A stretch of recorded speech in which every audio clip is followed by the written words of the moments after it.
All right, brothers. Good to see y'all again, man. I've missed seeing y'all faces over the last 6+ days. Before we even start, man, I wanna ask: are there any new brothers on the call tonight, man? You want to introduce yourself? Give us maybe a 15, 25-second spiel about yourself, man. My name is Moise, and I'm currently based in Pennsylvania. I've been following you, I think, since the end of 2008, when you made that video about how to restore your financial situation, how to stop living from check to check. I think you posted that one video, and then you invited us to go to your Patreon to get the rest of it. And since then, what I have to say, that video definitely made a change in my life. I went from, having negative in my account to be able to build it up to a sustainable amount. So I appreciate that, and I'm glad to be part of this meeting this morning. Man, we're glad to have you, man. And I bet it's I appreciate the support for that long, brother. Yeah, I remember making that video a while back, man. I appreciate the support, man. Oh yeah. Let me go ahead. Hold up. Christopher, let me mute everybody real quick, then unmute your phone again. How do I do that? I just muted it. Okay, bet. Can y'all hear me? Y'all can't hear me? Yes, sir. Yeah. Dear. Yeah. So yeah, my name is Diera. I've been following Soul for I'd say about 2 or 3 years now. I kind of started with the whole red pill phase, and then I evolved as your content evolved. I kind of evolved with it and decided to get invested in my spirituality and things like that. I've been looking at the Power Circle. I've been a part of Power Circle for a minute now. I usually just catch the replays and stuff like that. But once you was talking about where you wanted to go and stuff like that, I decided I'd join in too. I wanted to help contribute to the mastermind y'all got going on here. So I read all the books. I Win the Devil. I read the Kabbalion and all that stuff. And so I kind of just wanted to come here and contribute since I've been watching all the replays so long. You probably see some of my comments. It's Desi, so yeah, for sure. Man, glad to have you here, bro. And you definitely up to speed if you've been reading those, man. Glad to have you. Where's home, man? Flint. Okay, okay, yeah, I see the mission. Okay, bet. Yes, sir. Good to have you here, man. Let me go ahead and introduce myself too, guys. Yes, can you hear me? Yes, sir. Yeah, so this is my first actual Zoom. I watched some of the replays. This is the first time I actually caught it, and I was able to introduce myself. But I'm Christopher Cadet. My name is on there. I'm from West Palm Beach, Florida. And I learned about USOL back in late 2018. The video that caught my attention was the one that you made about moving mountains. You said that you got a inbox from someone, and you made that video, and that video really touched me because I had been on my journey of just spirituality and just seeking that kind of knowledge. And I ran across a video, and I became a fan since then. I just joined the Power Circle like a month ago.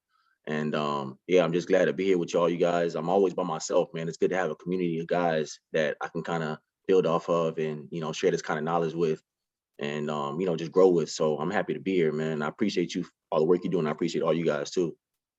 Man, appreciate it, brother. Appreciate it. Glad to have you, man. Anybody else? Kyrie? How you guys doing, man? My name is Kyrie. I'm from the Pennsylvania area. I've been watching your content probably for like 2 years now, just like everybody else. I'm kind of in the beginning stages of just trying to figure everything out and just trying to better myself. So I'm glad to be here. Man, we're glad to have you, brother. Hey, where's home, Kyrie? Pennsylvania. Oh, that's right. I might have missed it. Yeah, Pennsylvania. Nice, brother. Are you in the eastern or western part? East, right outside of Philly. I'm kind of right outside of Philly too. Okay. Like the Lehigh Valley area. All right, I'm out in like Westchester. Westchester. Okay, got you. Yeah. Nice. What's going on, brother Bruce?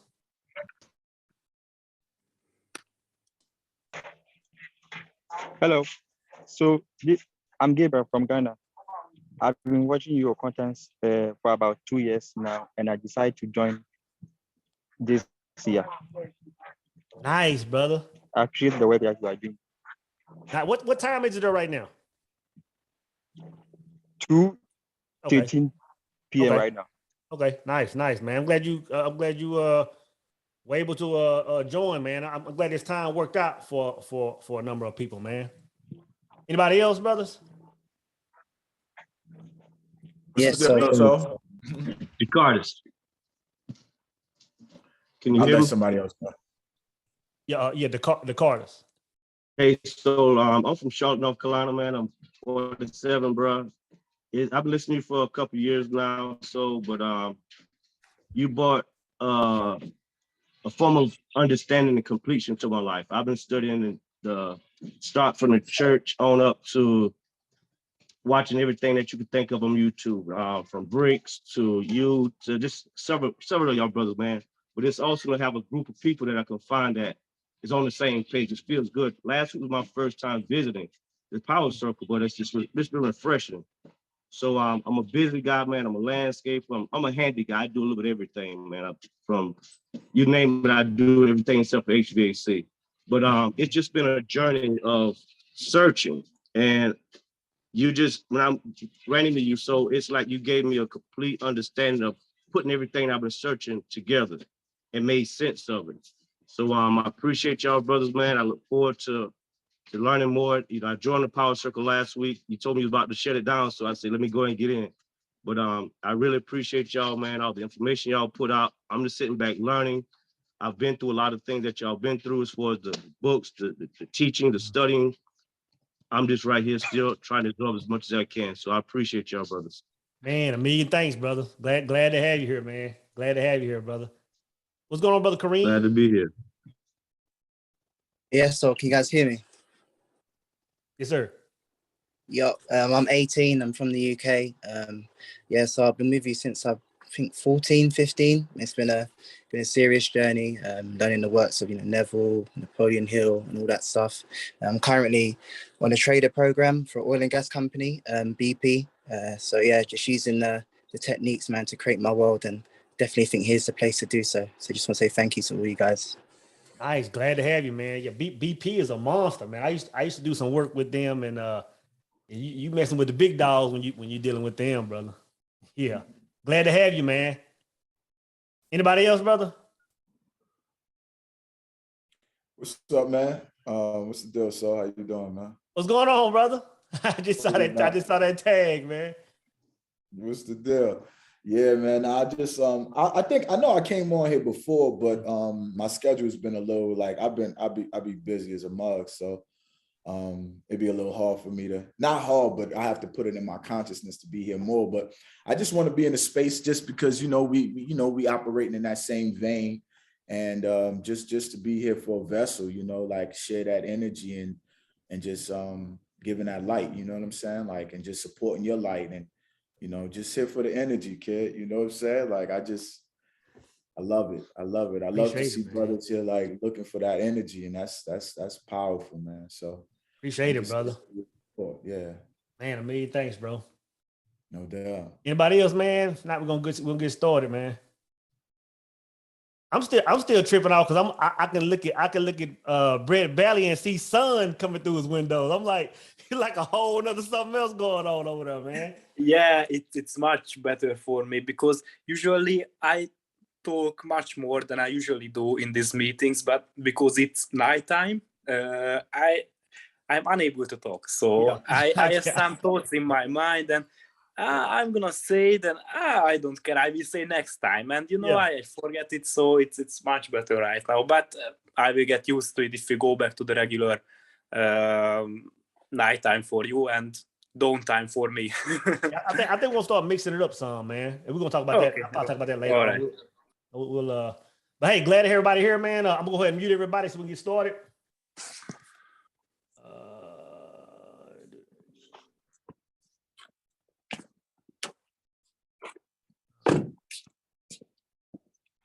All right.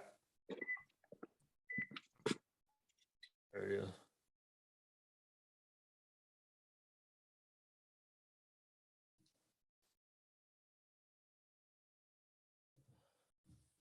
All right, brothers. So the title of today's, man, is called "You Must Fall in Love with the Work," man. And like I said a second ago, brother, I couldn't wait to talk about this, man, because the work, brother, it's so important. And I almost want to say it's everything, right? So before we even get into it, we first have to define what work is, right? And if you look at the dictionary, whether it's Google, whether it's Webster, whatever it is, it says work is the activity involving mental or physical effort done in order to achieve a purpose or result, right? And I was surprised when I saw that definition because just a few. No, brother, I don't have no PowerPoint this time. I want to be able to see, but I couldn't see brothers last time. I got to figure out how to do both. But just a few weeks ago, Brother Earl, I think it was right before we got off a call, Brother Earl, and I'm not sure if he's logged back on yet. He said something like, he said, I think he kind of asked everybody, he said, what's the difference between, he said, what does it mean for somebody to put in the work, right? And we all gave our 2 cents, right? And for me, I felt like when when people say do the work, I see doing the work and putting in work as 2 different things. And now that I look at the definition of what work is, talking about both mental and physical, it makes sense. So when I think about doing the work, it's the mind game for me. Doing the work is the mental side of it, as opposed to putting in the work. My own personal opinion is the actual physical, right? And if you go back to the, when we looked at the Kabbalion, and understand that if everything is created, by an interruption in God energy, or the thinking stuff like Wallace called it, then work must start with the mental. And to be honest, most people, when you hear work, is strictly about the physical. It's strictly about picking up a hammer. It's strictly about, blood, sweat, and tears, to get something done. But work is both mental and physical. But you got to understand, man, most people never really get to the physical work, right?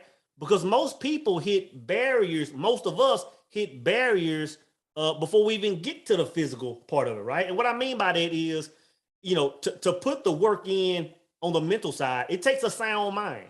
It takes a sound mind, man. And I'm telling you, the far majority of men, of people on this planet now, even though we operate and we look normal and we're sane and we're not chopping each other's heads off, but a lot of us have mental issues. I'll put it like this. We have so many mental issues amongst people now that it's normal. It's almost abnormal to not have an issue. In other words, what I mean is when you see, when you see young kids like my son's age, when I take him to school, when you see a kid that has both of his biological parents in the house and he's operating from that place, now he's the oddball. You know what I'm saying? Because the majority of kids are growing up in single households, so that's how they operate. So when they see a young child, boy or girl, come from a healthy place, it's like man, like he's different than everybody else. And it didn't used to be like that. So I'm saying like the mental state of the entire planet is almost off, right? So a lot of people never even get past the mental part, right? So we can look at, just some of the barriers or childhood traumas, right? And I talked about divorce, and even though divorce is not, it's not really it's not a physical abuse, there's trauma associated with it.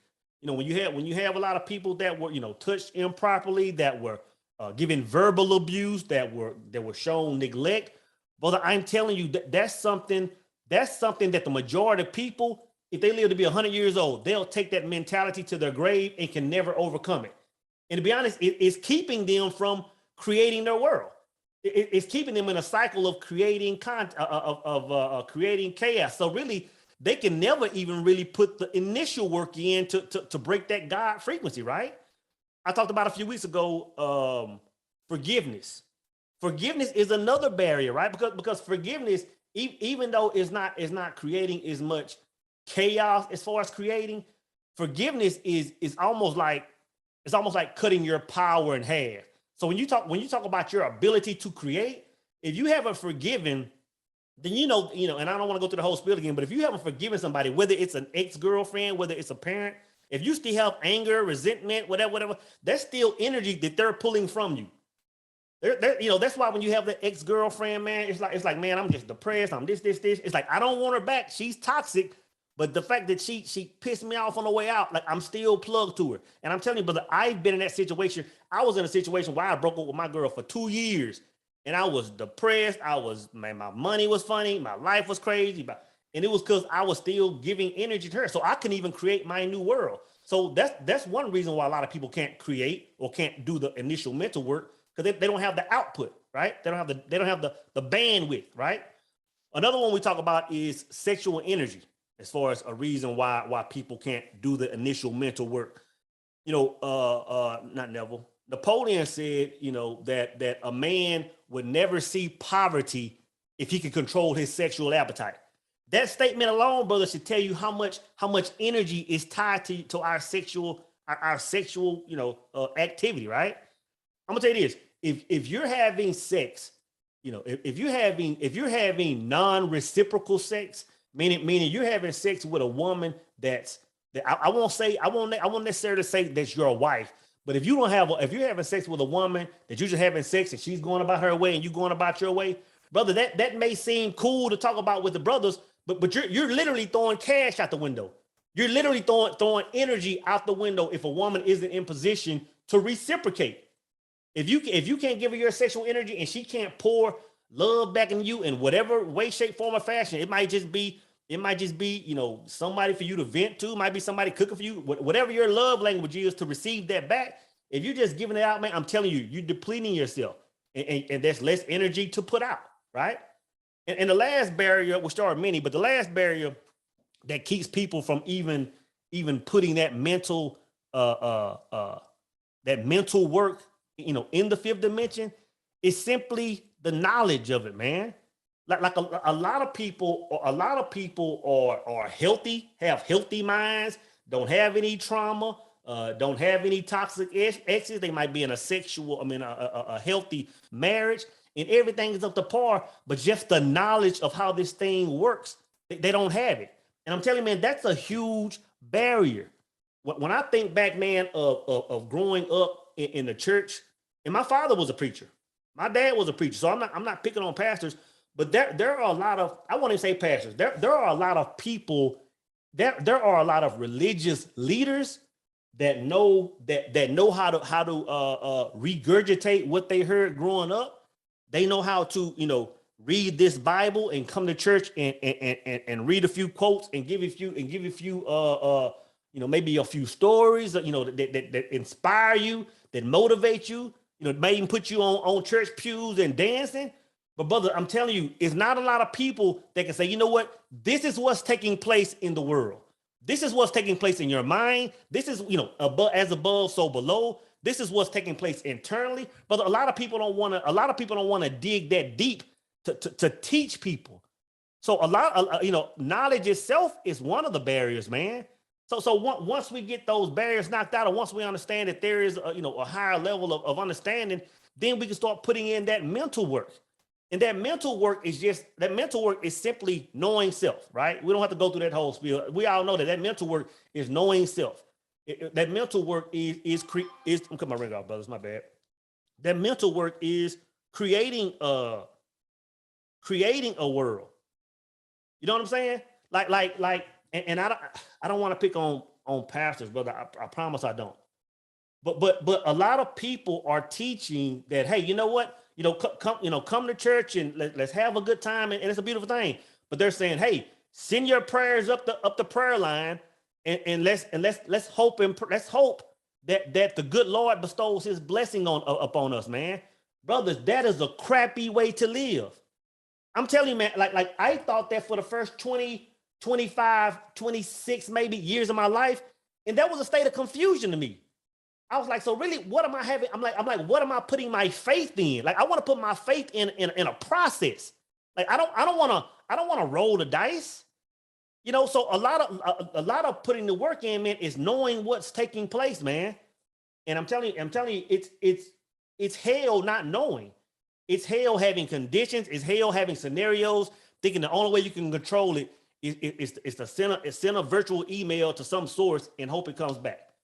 So a lot of the mental work is knowing what's taking place, knowing what prayer is, knowing that prayer is like the Bible said, knowing that prayer is not standing on the street corners and reciting certain words. Prayer is being, man. Prayer is creating this world, stepping into it, and never coming out of it. And never coming out of it, man. So mental work. A lot of the work is mental, man. Now, even once most of us get the mental work down, we still get caught up on the physical side of things. You know, we get past the mental blocks, we still get caught up on the third plane of things, right? And I'm gonna tell you, brothers, we have to understand that you know what meditation is to the spiritual world, like physical work is to the physical world. You know, to the third dimensional plane. A lot of us have the mental work down, but a lot of us get caught up on actually putting the rubber to the road. And the thing is this, man. Every single one of us. Let me pause first, because when I talk about work, I'm talking about once you created that mental space, you created that prayer, you know what it is you're trying to create. I'm talking about stepping into that and kind of like when the book Outwitting the Devil, and I'm going to paraphrase, when the book Outwitting the Devil talks about a man of definite purpose, it pretty much says that every single thing that man does, every single thing in some way, shape, form, or fashion is going back toward that ultimate goal. That's really what work is, man. A lot of us have the ability to set that goal, but a lot of us don't want to put that work in to do it. And to be honest, a lot of us are, for some reason, scared to even step into it. And there are a number of reasons, and that's what I was saying. All of us know what it is that we do or have. And if we don't know, like your brothers that are, maybe in your 20s, maybe you're still trying to figure it out. At some point in time in a man's life, every man knows what it is. Most brothers really know it at 20. They almost just forgot. Because really all it is what you've been passionate about your whole life.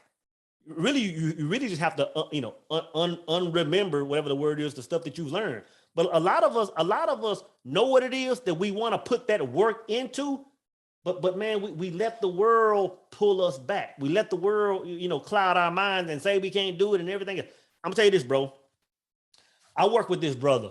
I was 19 years old. I worked in Kilgore, Texas, Mansfield Plumbing. And I work with this brother, and I can't think of his name for nothing right now. This brother had gold teeth. I was 19, so he might have been around 26 at the time, somewhere in there. He had these gold teeth, man. He had these braids. I think he had a few tats on him, man. He was just a cool cat. I'm talking about just swagged up. He was walking through, man. He always had the clean boots. We was in a factory, and man, this brother could sing like no one I've ever heard on this planet. And you got to think, at 19, all I was into was rap. 19, I don't know what I was jamming. NWA was still, I don't know who was still popping back then. But, it was all rap. But, man, this brother could walk through the plant and start singing. I mean, it was almost like everybody would almost want to shut down. It was like the managers would ask this brother to sing, and we would just be sitting there working, brother, and this brother would just be blowing. And I'm telling you, man, to this day, I've never heard a voice like that in my life. And I remember all the other brothers, man, were talking about, man, like you need to be pursuing this, like this is your gift. Brother was a natural star. The swag he had, the voice, but the brother was a star by nature, man. And all he did, man, was just like, nah, brothers, nah, man, I'm just doing this. So the brother spent the remainder of his days, making toilet bowls, because that's what we did. It was a toilet bowl making factory. He spent the remainder of his days making toilet bowls when his gift could have set him free. His gift could have easily, set him up financially, could have gave him the freedom he wants. And I'm telling you, man, a lot of us are doing that. And the thing is, we look at ourselves sometimes and say, you know what? Okay, well, maybe I don't sing, or I'm not an artist, or I'm not something, that puts a lot of eyes on people. You think everybody has to be a star or a celebrity. It's not even about that, man. Some people have the smallest talents, man, and that's their work. That's their gift. That's their blessing to the world. I'm gonna read this, brother. and it's in Matthew 25:14 through 18. And it's at least in my Bible, this is an old Bible. It's titled The Parable of the Talents, right? Matthew 25:14. And it says this, it's real quick. It says this, brothers. It says, for the kingdom of heaven is as a man traveling into a far country who called his own servants and delivered unto them his goods. And unto one he gave 5 talents, to another he gave 2, and to another 1. To every man according to his according to his ability, and straightway took his journey. Then it says this, and then I'm just kind of skimming through it. It said the one that he gave 5 to, he went out into the world and he flipped his 5. He gave back to the world, right? The one that he gave 2 to, he went out and he flipped his 2 talents, right? But then it says this. It says, but he that receiveth 1 went and digged into the earth and hid his Lord's money. I'm gonna say that last part again. It said, but he that received 1 went and digged into the earth and hid his Lord's money. Man, I remember my dad, man. My dad was a preacher. My dad used to always say this. He used to say, will a man rob God? You know what I'm saying? He would always say that, preachers would, at least down here in the South, in the South US, preachers would always say that during the time of tithe and offering. When people are supposed to give a 10% of their income, my dad used to say, will a man rob God? And I guess this was to motivate people to say, you know what, it's time to give my tithe, right? But to be honest, this is what robbing God is. Robbing God is not failing to give money to the church or the Juma or to the temple. That's not robbing God.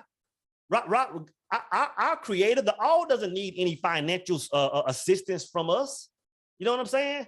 To rob God is for God to give you a talent. And you say, you know what? I'd rather make toilet bowls, God. Like you gave me the ability to speak to people.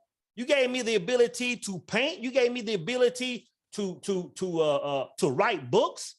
You gave me the ability to be a landscaper, to do all these things, but I would rather make toilet bowls. That's robbing God, brothers.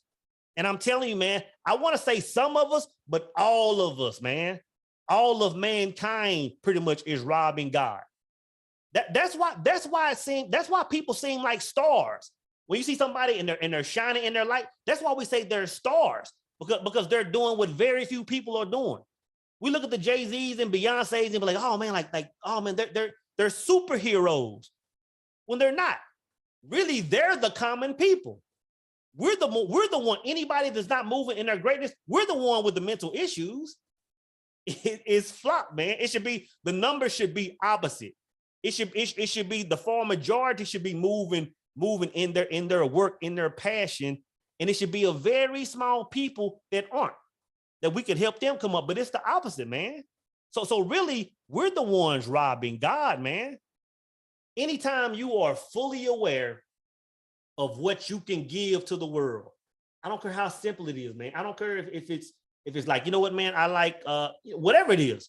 Like I love, building houses. If you love building houses and you want an architect, but you love the process and you love helping people and you're good at it, brother, there's no reason why you shouldn't be at Habitat for Humanity giving that service back. Being into your greatness, because what will happen, like once you step into that, once you start putting that work in, brother, that's when the world happens. Like that's when expansion comes, man. You know what I'm saying? It's crazy, bro. I'm telling you, the power is in the work, man. The power is in the work. But I'm telling you, brothers, all of us have talents.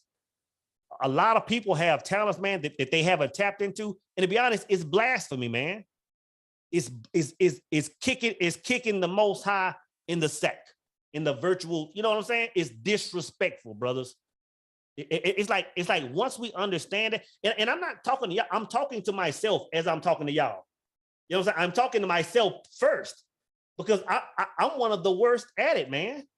Like there is stuff that I know I could be doing, I should be doing. There are things that I know should have been done that aren't complete, and it's like, man, I'm simply saying I'm ungrateful, man. I'm simply saying I'm ungrateful. And I'm telling you, brothers, like once you find that thing to put work into, brother, it's you know, it's unexplainable the feeling you get, man. Like, you know, for example, like the thing that I, you know, something that I love to do that I know that is part of me giving to God. It's like I love to edit videos. I almost love editing videos more than I like making them. It's like, man, like when I made like the pad, like recording that was easy, but to edit that, brother, took about 2 or 3 days. And I'm not gonna lie, I could have almost stayed up for 2 or 3 days consecutively doing it. And I'm gonna tell you why. Brothers. I'm gonna hold up on that. Brothers. First, I want to talk about this. First, I want to talk about why brothers don't do it. And I was going to hold up on that because I'm getting ready to make a video on that after we get down with the power circle. But I want to talk about it just real quick now on why people that know what their gift is, know what they should be putting that work into, and they still don't. What I understand, man, and I found out by looking at myself. One reason why people don't put that work in and step into greatness is really because it's 2 primary reasons. One is because it's like you want to make everybody else comfortable. And what I mean by that is when you start putting that work in and stepping into your greatness, brother, I'm telling you, you're becoming somebody else because now you're putting your prayer in motion. I'm telling you, brother, the people around you will get very uncomfortable. First off, they're gonna say, well, you think you all that first. And it's like, well, I am all that because I'm doing my thing now. And just that type response, that type energy of somebody coming at you like that makes people say, you know what? Let me just digress. Let me just stay here. I know how I should be moving, but man, how are my peers gonna look at me? That's why I made that video. Every man should move out of his city because you remove all those constraints. When you move somewhere else, man, it's like, you know what? I have no other eyes looking at me. I can be exactly who I want to be, right? So I think one reason why people don't start putting work into their talent is because they'll dim their own light just to keep family, friends, neighbors comfortable.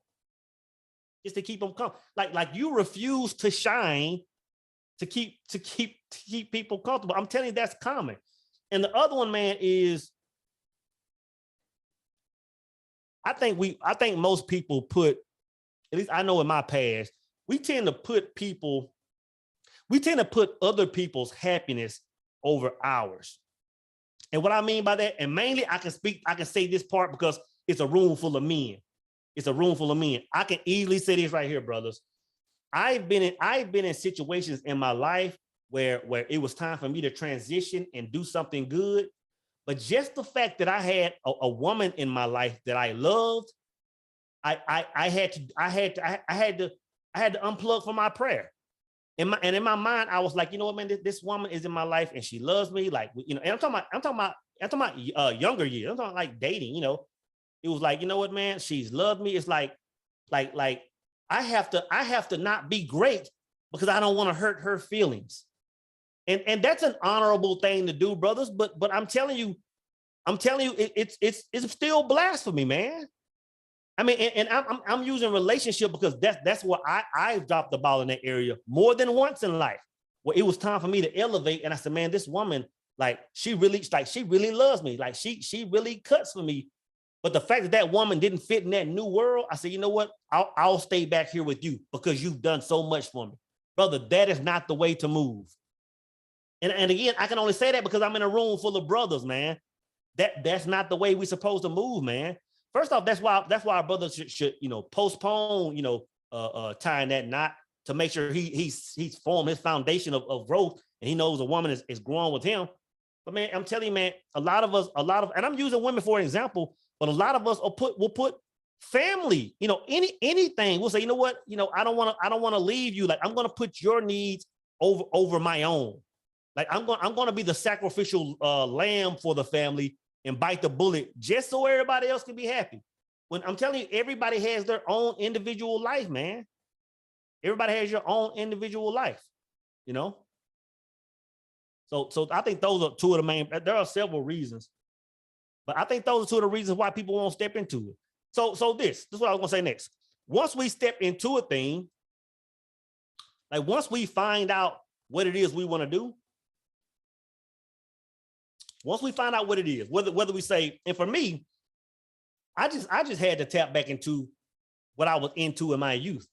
Like you know, and if y'all are reading the 21, not 21, the Daily Laws by Robert Greene, if you look at, you know, back in January, because I didn't get the book till like the end of January, but me and my son, we went back and read early January. It was talking about that. It was talking about to find that passion. It was like, go to your youth, man. Go back to when you were young. Like the answers are there. And I just started thinking, man, I said, man, I remember when I started tapping into things I loved when I was young, and I found it, you know. So once you find that thing, I'm gonna tell you, brothers, you have to fall in love with the work. You have to fall in love with the work. Now, why do I say you have to fall in love? Because I'm gonna tell you, that's a word that I rarely, really, if almost never use. Matter of fact, I made 2 videos and I said, never fall in love with the woman. But because in love is a huge state. And that ain't talking about don't love and care for you and protect and provide and kiss and cuddle and all that stuff. Take care of your woman, be all that. But you should never fall in love with your woman. But because now you're talking about shifting the hierarchy. You know what I'm saying? Now you're talking about, for me, when I talk about in love, I'm talking about putting something over mission, something over purpose. Like when it talks about when the devil talked about being a man of definite purpose and saying that's your goal. When you fall in love with something, like you're putting that thing over that, right? So when I say don't fall in love with a woman, like that's dangerous. But because that's when households become unmanageable by a man. When men fall in love with their women, that's when you know, women start, you know, because all women aren't the best financial decisions makers. We all know that. Some are, but they aren't. You know, when a man falls in love with a woman, that's when his money gets out of control. That's when you know, the household is all out of order. Just the hierarchy is out of whack. So I say a man should never fall in love with a woman, right? Then I can even say that a man should never fall in love with his children. I think we should love our kids, man, like even die. I think it's a no-brainer. Or I think I can speak for all of us when I say, you know what, for all of us to have kids, some of us, our nieces and nephews, man, we're willing to end our life today for them. Because you have to understand, if you start falling in love with your kids, now you're in a position where you know, you're spoiling them, or you're not letting the world's challenges come to them where they can grow and learn. So you can't fall in love with your kids. And you can't fall in love with your goals. And this is where a lot of people miss the bus, right?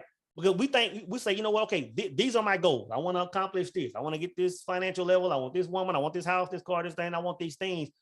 I'm telling you, brother, you can't fall in love with your goals. I'm telling you, that's one of the quickest ways to disaster. And I'm speaking from firsthand account. I'm speaking from a man that I'm telling you, I read the book I started reading the book from Russell Simmons where he was saying this stuff, and I threw it in the trash. I was like, this is garbage. I want to be a millionaire, Russell. And you telling me that not to want that? I'm like, man, this is trash. I heard Jim Carrey say it online for years, saying, hey, I wish everybody could get these things they want, just to find out that it's not what they thought it was, right? I had to find out myself, man. I put all my energy into when I say my energy, I put it into my toward my goal, which is a good thing. But it got to the point where I was over upset. Like I fell in love with that.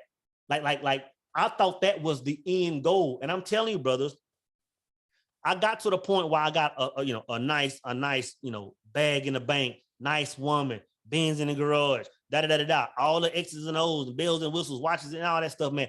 I got there, and when I finally got there, but I looked around and said, brother, I am nowhere. Like this is literally nothing.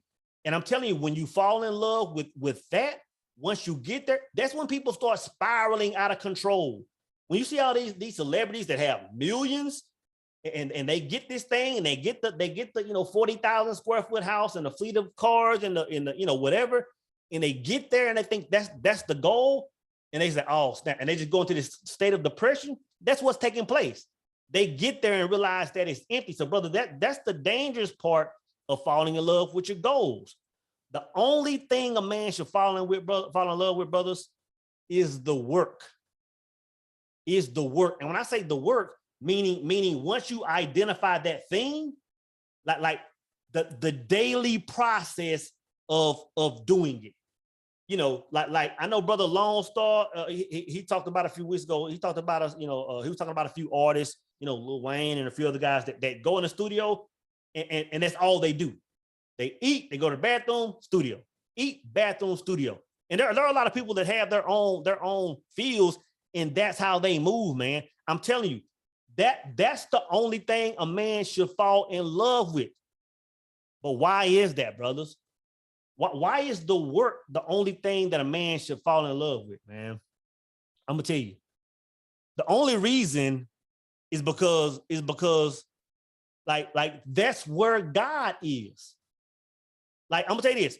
That's the only thing that takes place in this world where the as above, so below are connected. When you think about doing the work, when I think about doing the work, in my mind, I picture the Sistine Chapel. Is that Michelangelo who painted that? We got those two hands coming together, like those two, angelic or godly features, and their hands are almost about to touch. When I think about the work, that's what I see in my mind, because I'm telling you, that work, that grind, that's where the power is, brother. That's the only place where as above and so below meet. Because what's taking place when you're doing that work, that's when you're operating in the physical body, but you're moving off of your prayer. It's almost like you have an auxiliary cord plugged into your prayer and you're operating in that state. No other time are you doing that. Think about when you get the mansion, when you get the Lambo, and you're sitting in your big crib. You're not tied into your prayer. That's a good, beautiful thing, right? That's a beautiful thing, but you're just enjoying the fruit of your labor.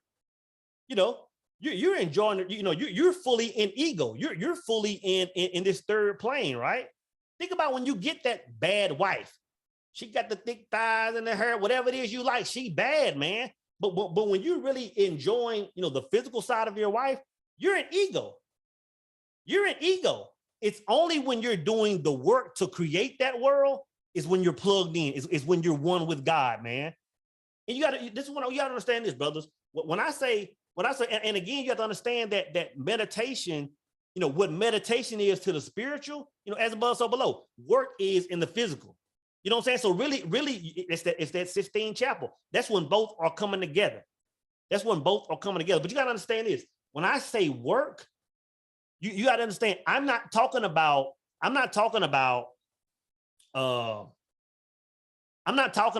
providing a living for yourself. You know what I'm saying? Those are two different things. For very few people, it's one. Working and providing a living for yourself are two completely different things. A lot of us, man, we get up and we go to jobs that we may love. We may love them, man. We go to these jobs to provide for our wives, our kids, our family, just to put a roof over our head.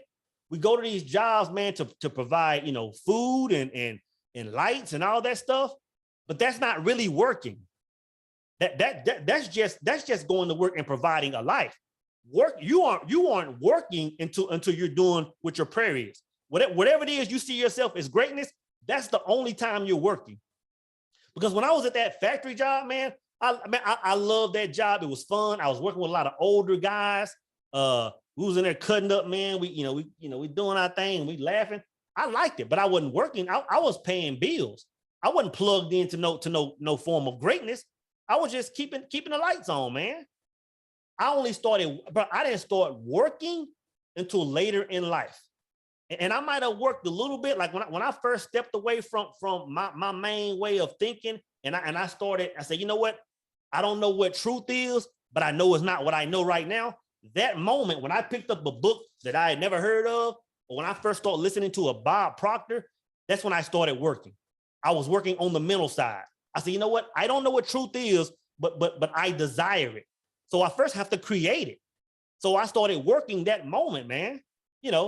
And anytime, all the time in between that, I had to understand that paying bills and going to my job and all this stuff, brother, that's what that was, man. You aren't really putting in the work until going back to the definition, man.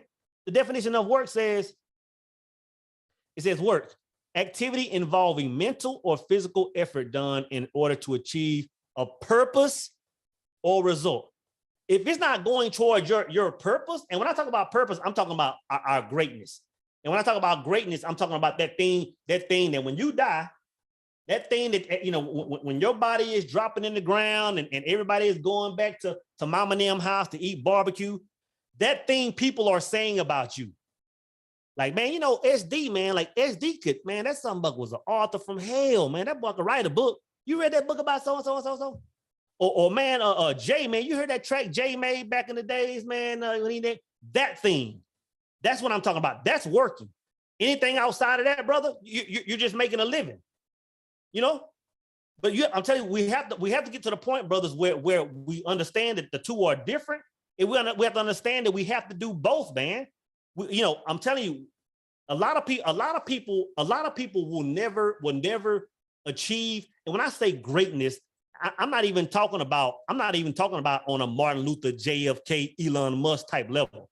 When I talk about greatness, when I say the word greatness, I'm saying like once we're on our deathbeds and we're clocking out and family is around us, I'm talking about, did we achieve everything we want to achieve? You know what I'm saying? That's what greatness is to me.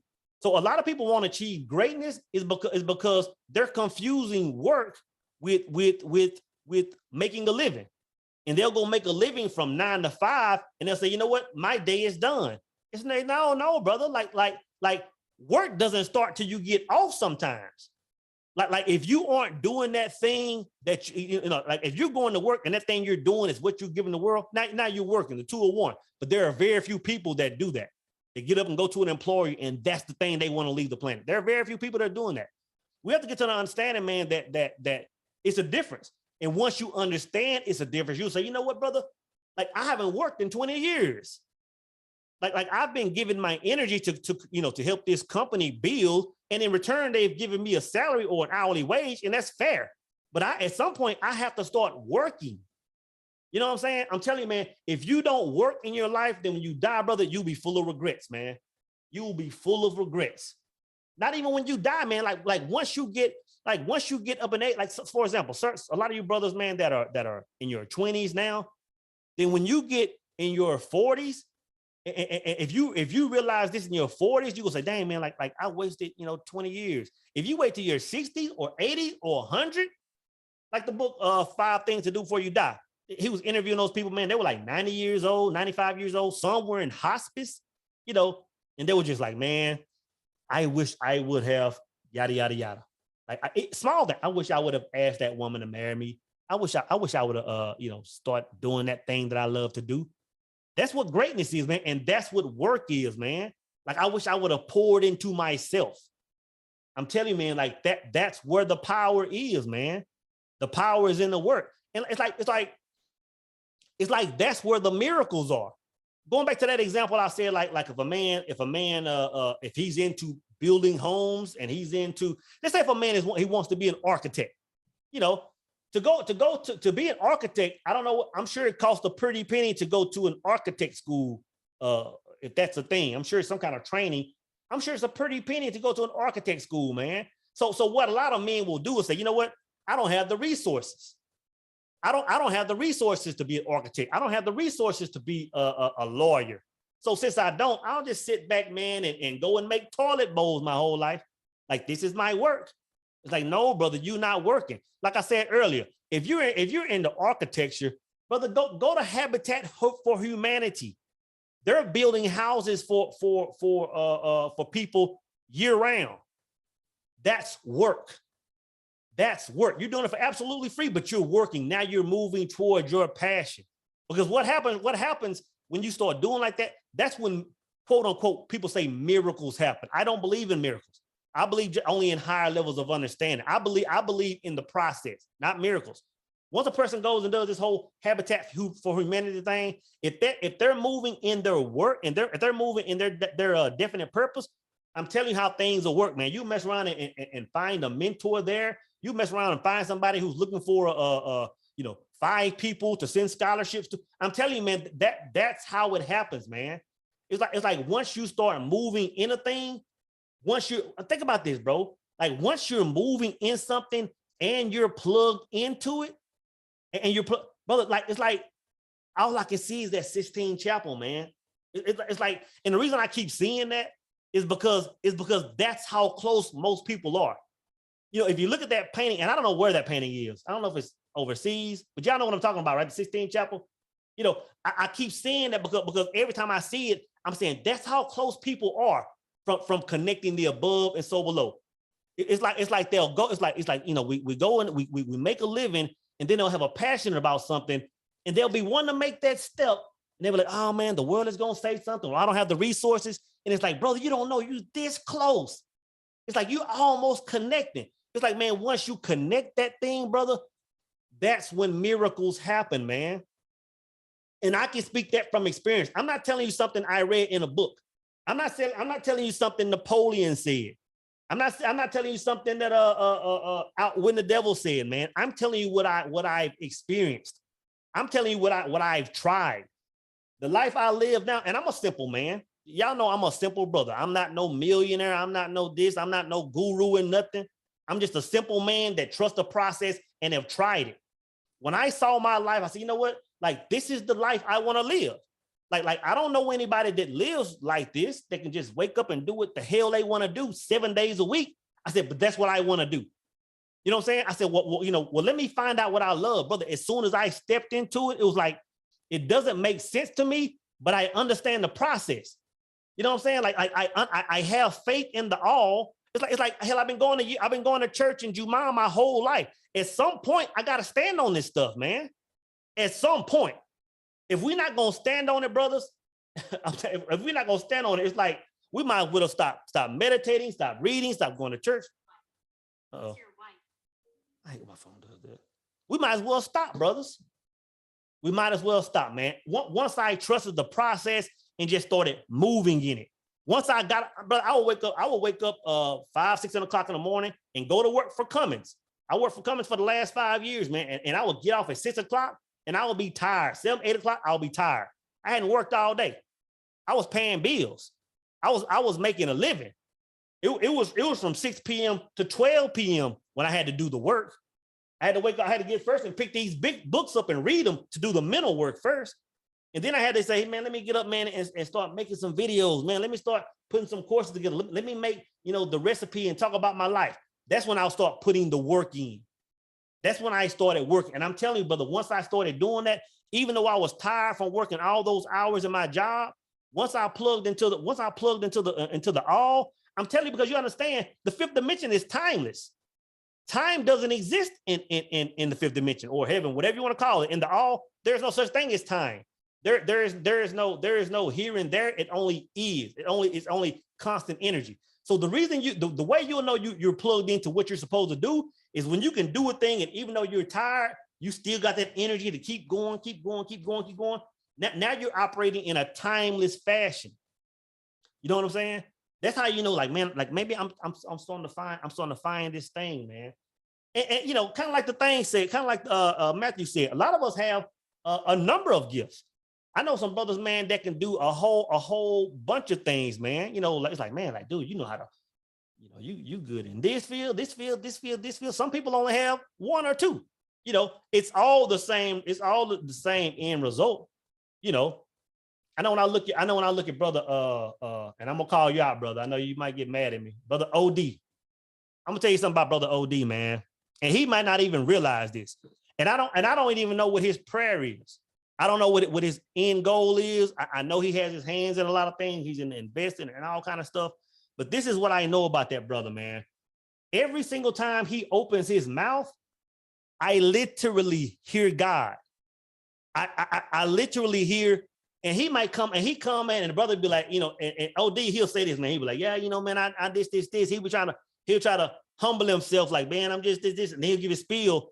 But when he's talking, brother, he's coming from that sanctum sanctorum. Like that place where I say, you know what, when I say never fall in love with a woman or a guy, I mean, with a woman or things, it's like there's a small portion of a man's heart that's only reserved for God. That's why you don't fall in love with him, with anything. And I can tell that brother speaks from that place. And when he's speaking, man, I'm telling you, man, I'm damn near holding my breath listening to what he's saying. I go to his Instagram page and he only has a few posts up. And I don't mean to call you out, brother, but I'm just saying, like that might not even be his thing, but that's something that like he could easily tap into, like without even thinking about it. You know, and I see that in a lot of brothers. Now I was watching the video the other day. And he's on here, brother Jalen Ellison. He has a YouTube channel, man. And he was talking about, you know, when I talk about you have to fall in love with the work, he had a video, he was talking about why he started working out. He showed a video, man, when he was like 100 pounds, and I'm not exaggerating. And now he's dieseled up, rocked up. And he was saying something, and correct me if I'm wrong, Jay. He was saying something like, you know, when I first started working out, it was because, you know, I wanted the ladies, I didn't want to be, you know, I wanted to look like, you know, masculine. I want all these reasons on why I started to work out. But then he said, man, it came a point where I simply started working out for myself. Like I got up and did this strictly because that's what I wanted to do. It had nothing to do with anything else except me going and putting that work in. I'm telling you, brother, once you start putting in, once you fall in love with the process, like if you're in the music, like once you fall in love with getting in that studio and you can stay in that studio all day, or once, like brother Trav Rock, or the painter, I'm not sure if Trav was on here. If y'all haven't seen Trav's work, I'm telling you, man, this brother has the hand of God. Like if you're in a position, man, where you can go in that art studio and paint till the sun come up, man, you have to fall in love with the work, because I'm telling you, like falling in love with the process is where and I hate to use the word magic, but it's where the magic is, man. Falling in love with it. I'm telling you, it's the elixir to getting what we want, man. And for the longest, I thought it was focusing on the end goal, and it is. You know, Neville talks about focusing on the end. I think having an end goal is fuel, but you know, focusing on the end and falling in love with a thing is two different things. Having falling in love with a thing just to, you know, get that in, you have to be in love with the process, man. Like you have to be in love with the work. And if you're doing something that you don't like love to do, then I'm telling you, man, you won't be able to sustain it. Because if you don't love it, you'll slowly start focusing on that end goal and say, you know what, man, I just want to get the crib, man. I just want the car, man. And I'm telling you, once you shift your energy to that, once you get it, you shot, brothers. You shot. You're gonna get there. You're gonna be in a state of depression, man. But the thing is, brother, ultimately, and I'm gonna finish this up and open up. Let's chop this up. Ultimately, man, we have to understand that what we do to pay our bills and working is two different things, man. If it's not going toward that ultimate goal, if it's not something kind of like Bob Proctor. When I watched Bob Proctor make, I wasn't even born. Well, I think he made You Were Born Rich, that seminar. I think he made that I know he made it in, I think it was made in the 70s. I was born in 76, so I might have been born when he made it. But in that seminar, and I don't know how old he was a young man. He said, they asked him how long he was gonna do this. He said, I'm gonna do this till the day I die. He said, I'm not gonna retire. I'm telling you, man, like I'm telling you this, brother. Once you, this is the irony of it. Once you tap into it and start working, then you really aren't working anymore. The day that you start working is really the day that you really stop working. Like Bob Proctor said, he said, I'm going to do this till the day I die. He said, this is not even work to me. And was a phrase that, you know, once you do what you love, you never work a day in your life. Brother, that's true.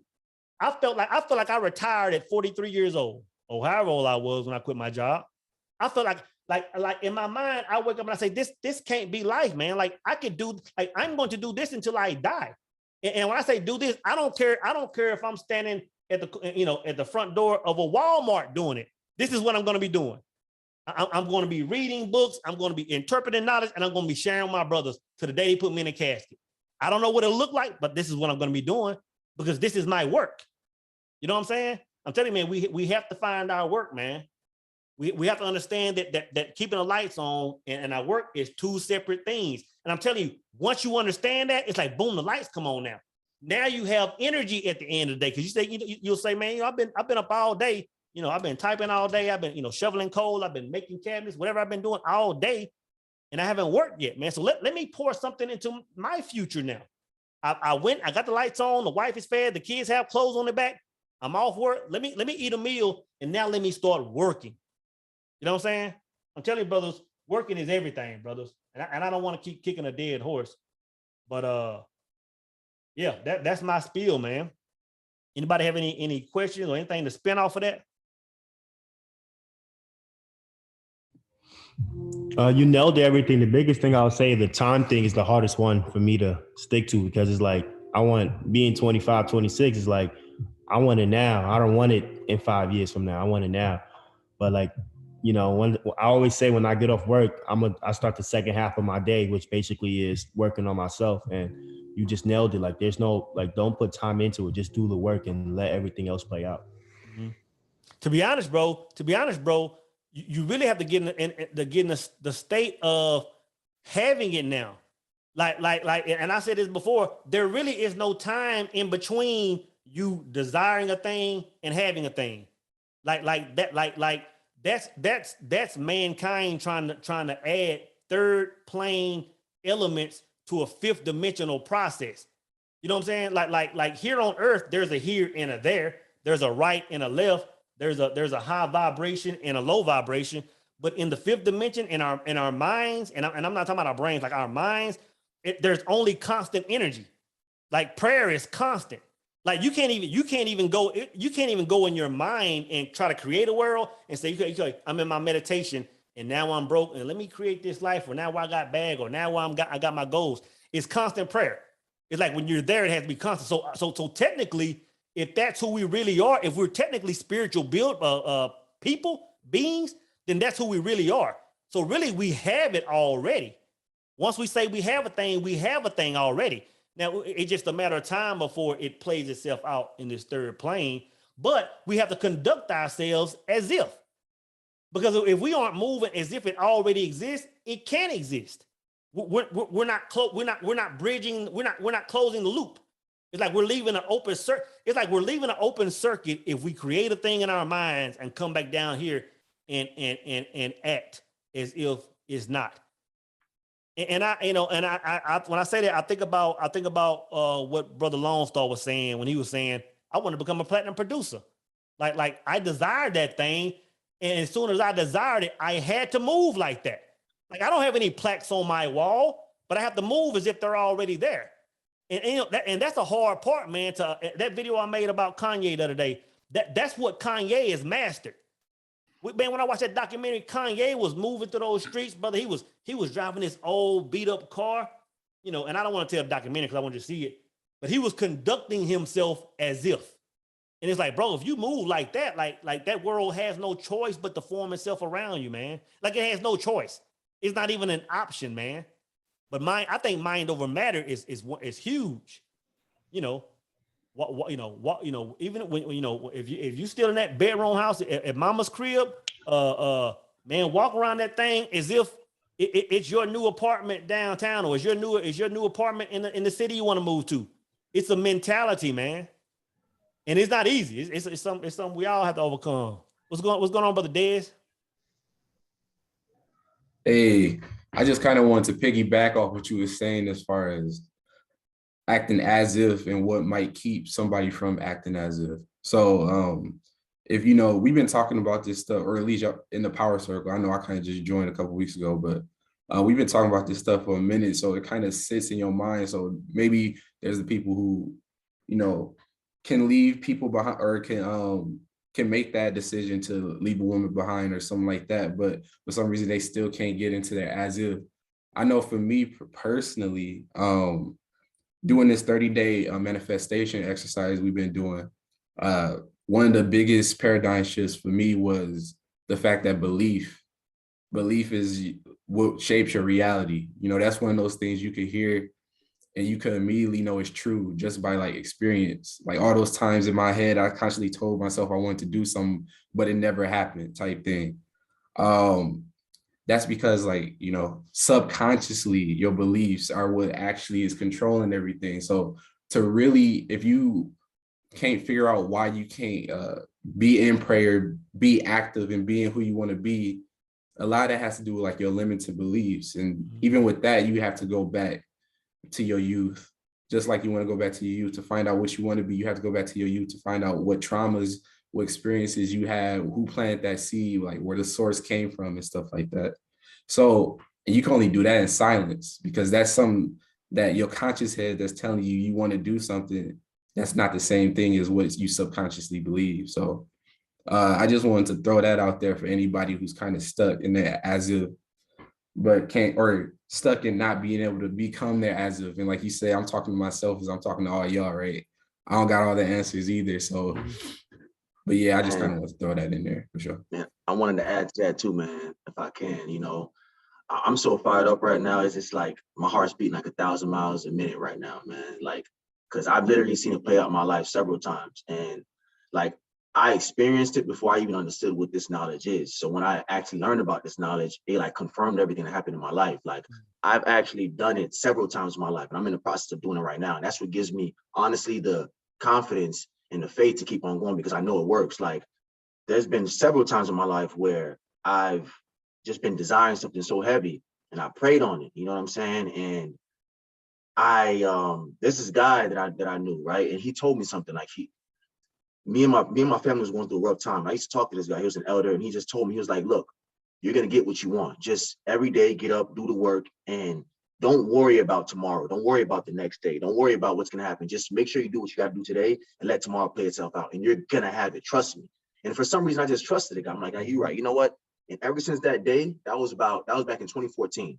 2014 was one of the best years of my life, just all around the board, right? And I just started doing that every day. Like, I literally, when I got up to do what I was doing, I was just like, man, I'm not even gonna worry about the results. I'm not gonna worry about nothing. I already got it. I know what's gonna happen. I'm just gonna work today and not even worry about it. And I operated in that energy throughout every day. Like, I don't know what it was. Something just like a mental shift happened in my mind. I just started operating in that energy every day. Next thing you know, man, a few months later, man, I'm gonna be honest with you, brothers, man. Like, and it's not all about financial. It's just the things I was able to do with everybody. I literally, from September of 2014, I literally had about $10,000 in my account. By December 2014, I had over $100,000. I'm not joking. And I ended up going broke again, like several years later, but like it happened again in 2020. Like, I stepped into that energy, and I just trusted it. I just trusted the process. And I'm in the mortgage business right now. So I'm in the process of shifting out of the mortgage business because I don't feel like that's my purpose. I'm walking in my purpose now. I'm kind of in the infant stages of doing what I'm doing, but I'm going to use that energy I know that's in me to create my reality again. But in the mortgage business, I just grossed 6 figures my first year in 2020, you know, and before that, it took me forever, man. I was just bumping my head. I didn't know what to do, but I went back to what I learned and what I went through that time, and everything just manifested itself. But like right now, man, I was just not to be long-winded, man, but just I want to ask you a question though. I do want to ask you a question, man, for like because I you know, a lot of us, if not all of us, will all hit it. When you say, you know, you went up and you made that certain bag and then you lost it all. Mm-hmm. Tell us what happened in that window for that to happen. I'm going to try to pinpoint it. I can't tell you everything, but I will say this.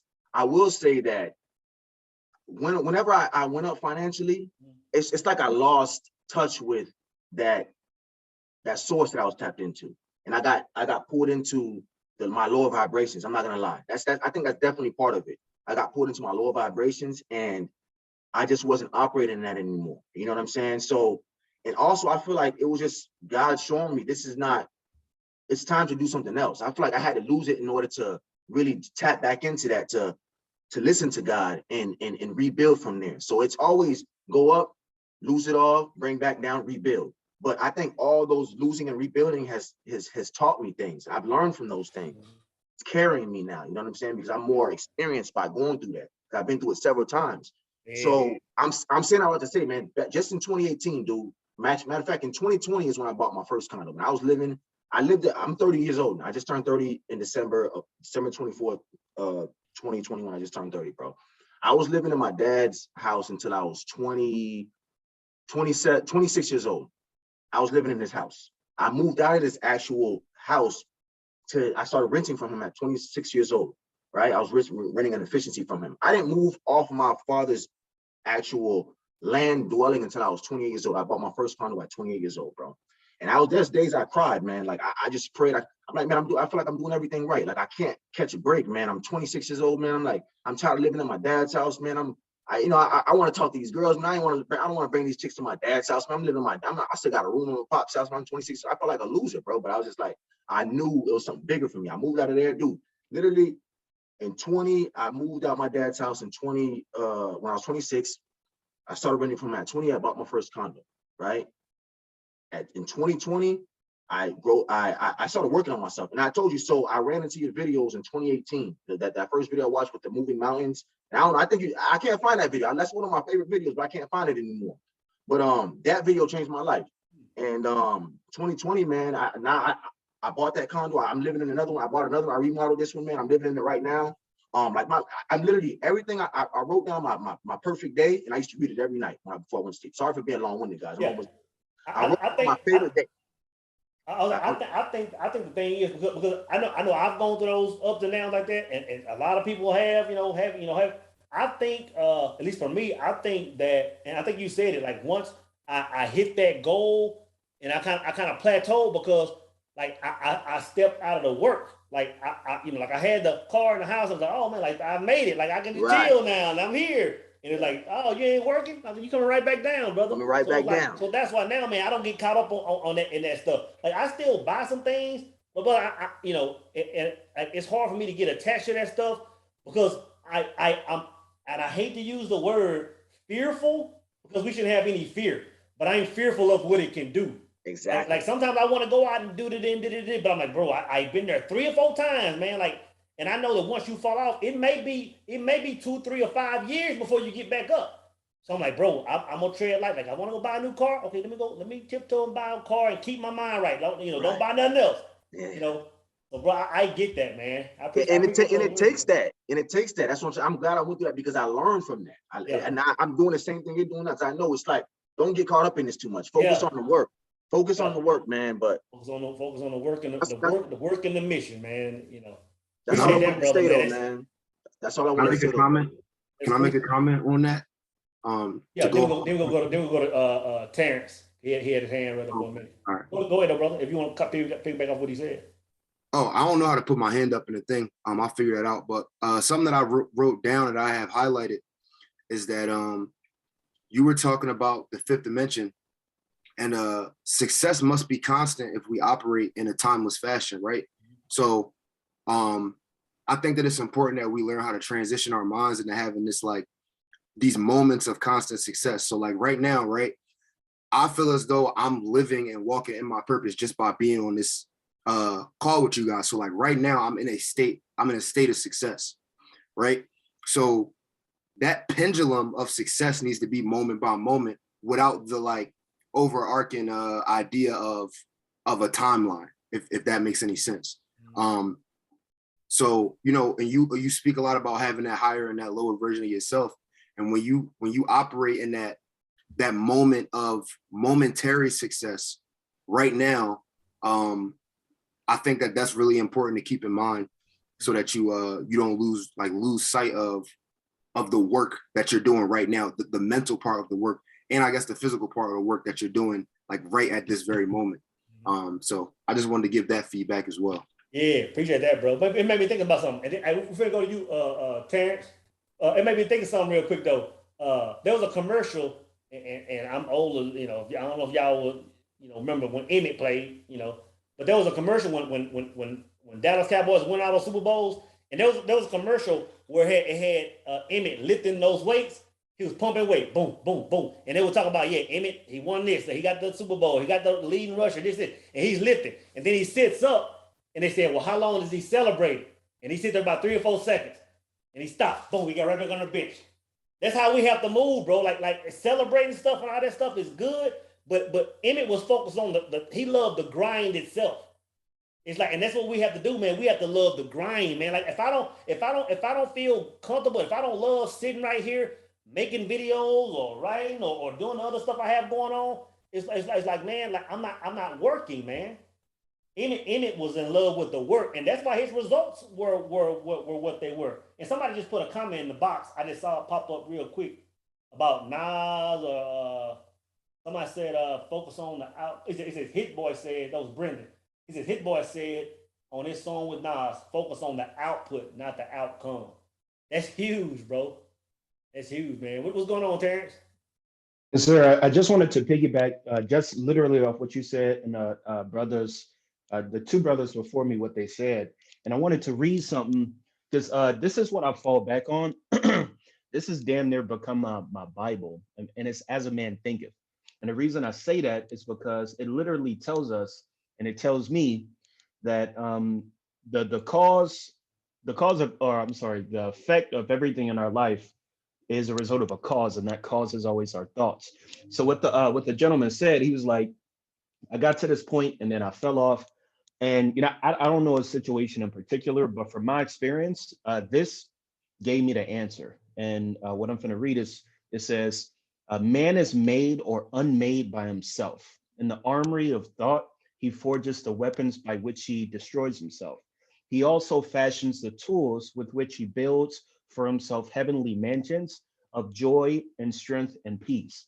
And what that guy said, and it was a guy, I'm sorry, I didn't catch his name, but I think he doing like a mortgage brokerage. But what he said, the man who gave him the advice, he told him just keep doing your work. And I heard that part.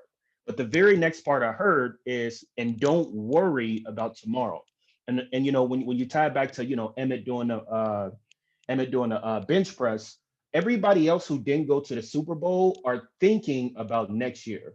They may be watching the Super Bowl, but their thoughts are tied to what they want their result to be next year. So if he let up, if he go to the club and if he think about all the women in the club or the songs playing, right in that quick second, his thoughts are not aligned with the purpose, or with his thoughts are not aligned to what could be his purpose of next year.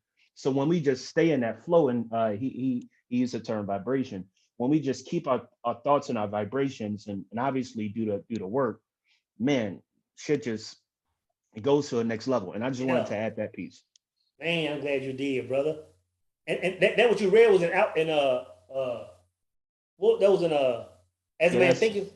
Yeah, that's As a Man Thinketh. That's a chapter, thought and character. And that man, he got the effective thought on circumstances, the effective thought on health and the body. When you came up with that video, it was your first, in my opinion, it was your first deep ass video on your channel. And it said the power of being.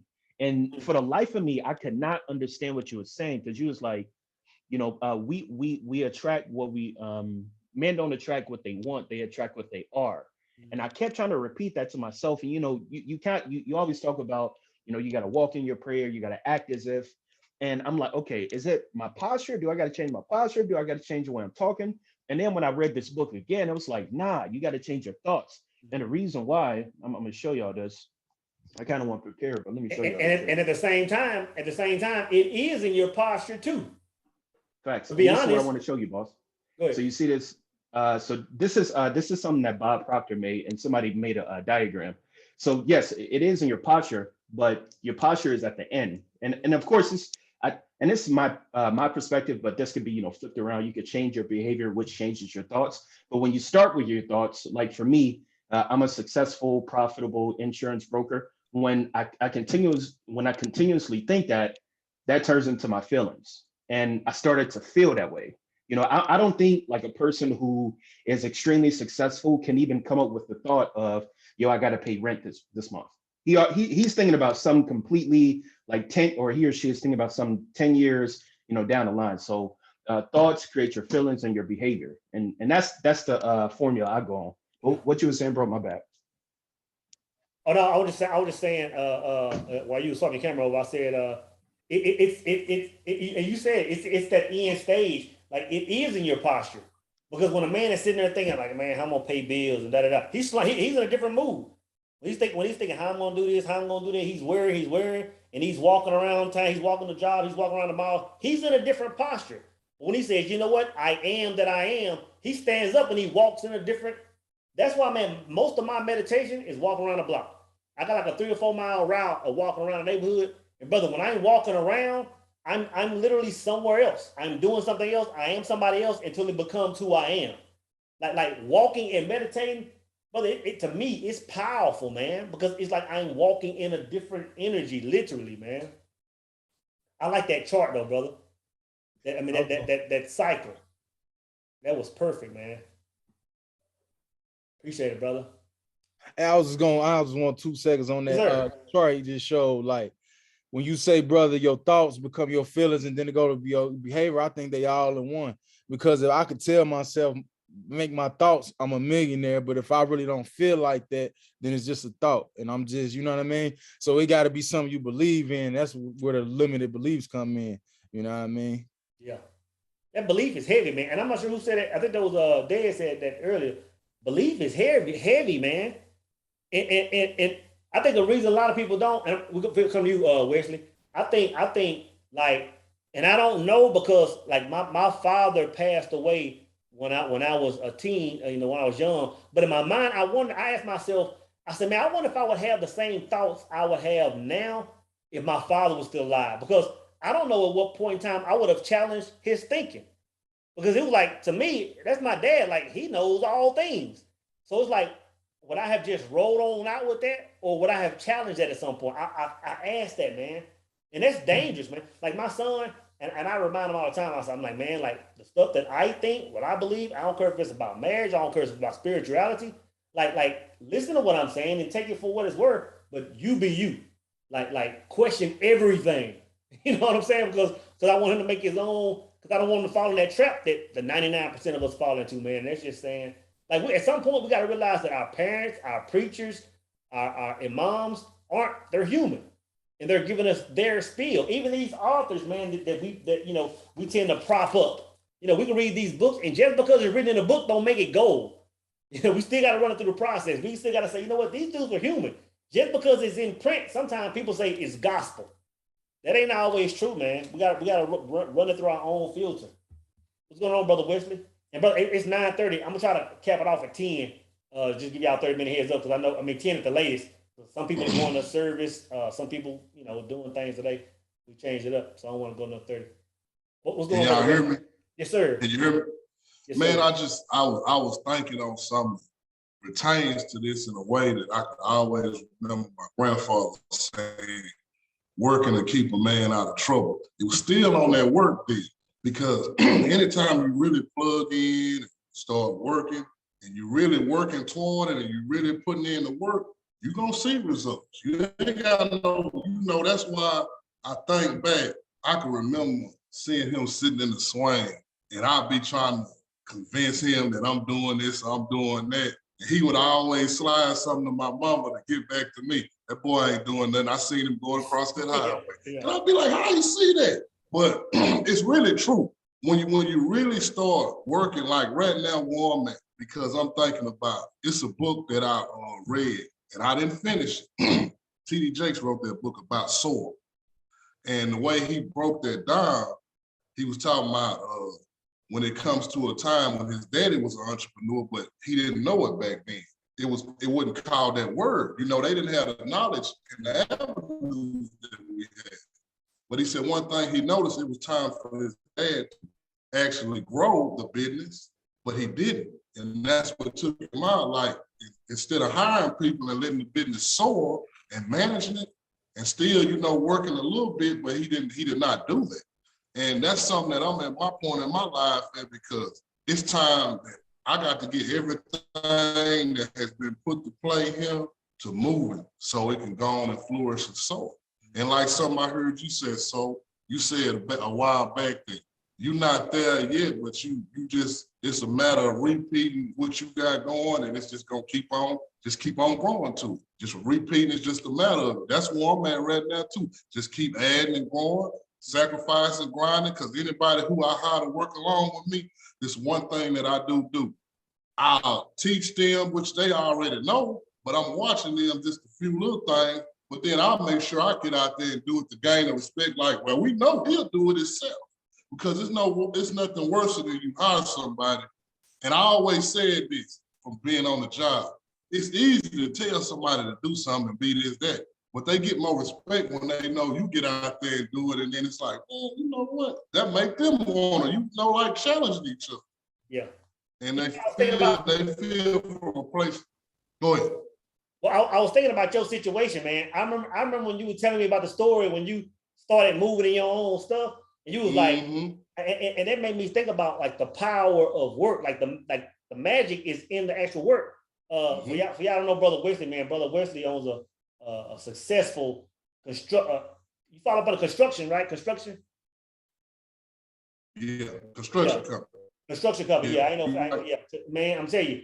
And this brother's transition from that, from his work to that, man, you can hear the power in work, because he was like, man, I'm gonna step out on faith and get me some equipment, and he had, I don't want to say he was thinking small, but he said, I'm just gonna do that and try to get this thing rolling. And just by him putting that work in, like moving toward it, he said, with this I first started, man, like them checks got, were bigger than I expected, man. It's a lot of it, man, just the power of stepping into it. It's almost like it's like the bag is already waiting. Like the bag doesn't even have to be made, to be honest. It's already there. We just have to do the thing that gets the bag. We have to create the avenue for the bag to come to us. It's trying to get to us. Yeah.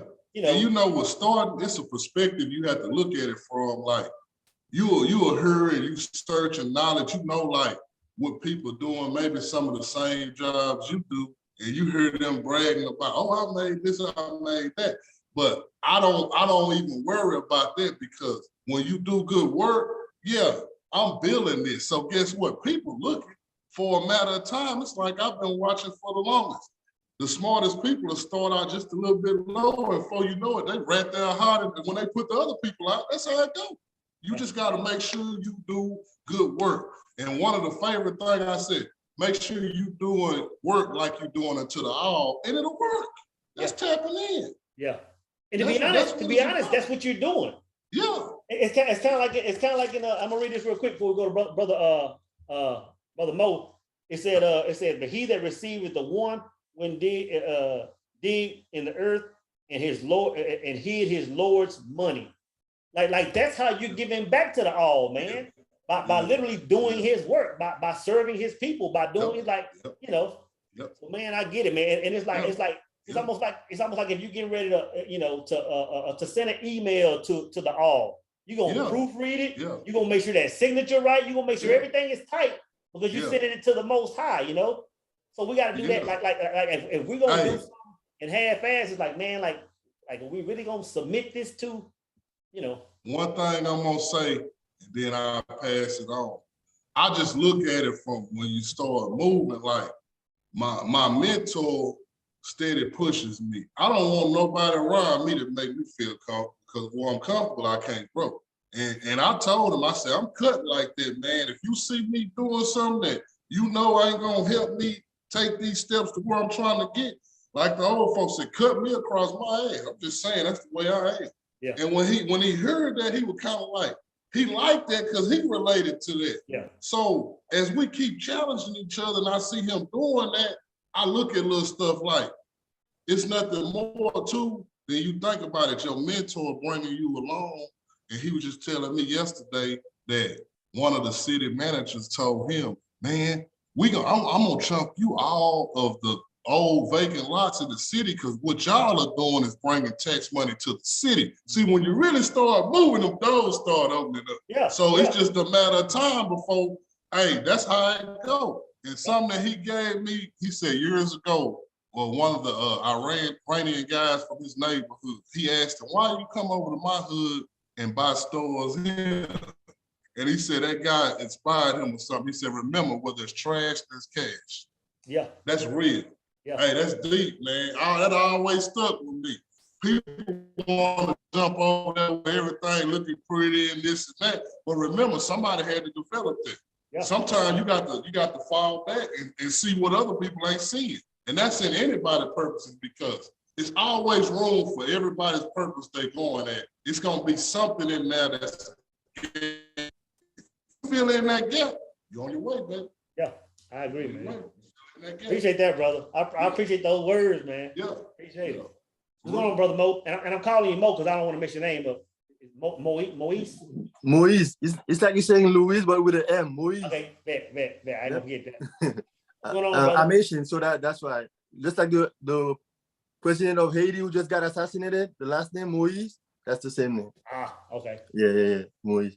So what I wanted to add to this is, in my life, what I've witnessed is that a lot of time we may know the work, we may know what our calling is in life, but then we have this hesitancy to start taking action. For me, all my life, I always knew I wanted to do something, work on a career where I was helping people one-on-one to do whatever it was that they need to do. But I could never figure it out. And then I was at a job, like 9-to-5 job, working every day, but there was always something missing. And I was never content with what I was doing. And then one night, I just started praying and meditating, right? And then I felt like something just told me, man, you should just enter the insurance business. But then I was telling myself, wow, selling, I'm not really good at selling. I started to have self-doubt, thing that was preventing me from taking action. But still, every day, it just keep coming back to me. You gotta get your license. And I was still pushing it back. But until finally I was like, you know what? I'm just gonna go ahead and do it. I went online and bought the courses and went and got my life and health license. Bam, got it out of the way. But then I figured, okay, if I'm gonna have my life and health license, I might as well get my property and casualty license. I bought the course again and went and then studied for it. And then out of nowhere, so this lady from State Farm, I know this, usually I don't mention the company, but since we were in a small group, I'm just gonna mention it. She just reached out to me out of nowhere. I didn't even know the lady. I don't know how she found me out on LinkedIn. She was like, hey, Moise, I was reading your resume. You're definitely somebody I would be interested in bringing aboard to have your own agency. But I'm like, man, like, what in the world is this? So I reached back out to her. She was like, okay, this is the process you're gonna do. She sent me all the material that I needed to do, and I was working on them.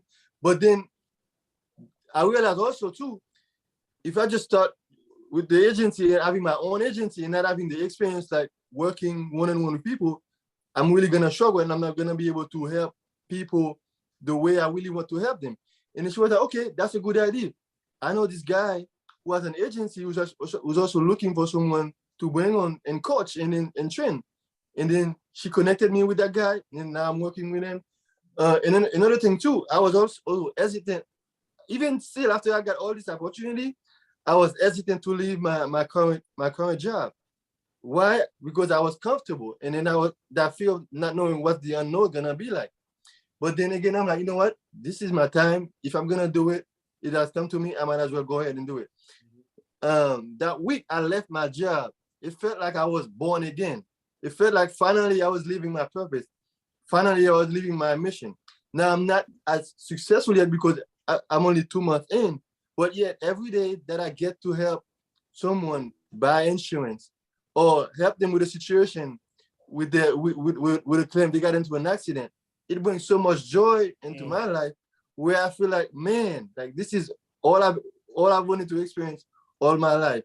So to summarize, what I really wanted to share with you guys, just that when we have that calling, when you really figure out, okay, what is it that you really want to do, and then you start having those self-doubt thought, and you start being hesitant in taking the work, man, you just gotta get over it, get over that hesitancy, and then start working right away. Don't wait, because the further you wait, the longer you delay, your opportunity. So that's what I wanted to share with you guys. It's crazy, bro, because when you were describing that whole thing with State Farms, a friend of mine that I grew up with, she was into politics. I think she won some local position in our city, and she was like in the medical field. And now and things just happened, man. And she kind of came out of that, and now she has her own State Farm agency. And when I was asking her about it, she was like, the craziest thing happened, like kind of like you said, like I just kind of fell into a conversation. The lady kind of recruited me in. I was there for so much time. Now I have my own branch. It's like, wow, like I didn't see that coming, man. So that's, and then one more thing you said when you quit your job and made that transition, that's one reason you want to fall in love with the work. Because if you focus on what you have, I mean, you might be in a house and you might have to, you making that transition, you might have to move to an apartment, or you might have to sell a car, you might have to do whatever. If you in love with those things, you can't do it. But if you, like you said, man, I wake up every day, man, and even though like maybe the bag ain't there yet, me doing what I love, fall in love with just that daily grind. If you fall in love with that, man, you good. Because now you're happy every day just by moving in it, man. And then another thing too, you experience that sense of peace. Like peace of mind to me is everything. Peace of mind is. I mean, some people really seek wealth, but me, I think peace of mind is everything. Peace is heavy, man. Because even when you're in that peace, even the struggles hit different. Yes, the struggles are even more peaceful. Like, man, yeah, this sure. hard. I gotta deal with this, but bro, at least I'm in this peaceful place dealing with it. Right. And I feel you, brother. Appreciate that, brother Mo. Thank you. Brother OD the Great. Can y'all hear me? Yes, sir. Okay. Yeah, man. Hey, just taking notes over here. I was gonna say, like, a lot of us, we fall off, like I was talking about last week about procrastination. Just listening to you guys, I understand, like, we procrastinate, we fall off because we working and not doing the work. Doing the work is our purpose, you know what I mean? What we love to do, what we can do, like you said, if we didn't have to pay rent or, live in this type of society, what would you do for free? You know what I mean? We wouldn't fall off, we wouldn't procrastinate because that's what we loving to do. And, we in a new age right now. The generation I come up in, the generation my parents came in, our parents came in, we was in a different world, a different society where, either you was taught to go to work, like go to school, get a good job, you know what I mean? Or you was born in, survival environments where, based on, whatever your opportunities, you didn't have it. So we just had to do what we had to do to survive and put food on the table. And, now we in a situation, we on these Zoom calls, we got Instagram, we got all these, where we can tap into our purpose and be profitable in doing it. So it's a new mindset that we got to go in, you know what I mean? This is what I struggle with. And I'm going to now is like, you know what I mean? Okay, I don't have to, we ain't had the internet 10 years ago. So, growing up as a kid, I didn't know that, like, damn, I could make money being a motivational. I didn't see it. Like, I didn't see it outside. I didn't see people being successful, so, that's just that one thing. But, I feel like, now that we in this world, we got to tap into that purpose, and it's easier said than done because it's a mindset shift. You know what I mean? I'd have been, even now, I still, deal with, I'm doing stuff now, business wise, that I'm just working. It's not my purpose. I'm not, you know what I mean? I'm making good money or, whatever. But if I don't transition, I'ma just, again, end up falling off, having these months where I'm just, because I'm not working in my purpose. So I feel like,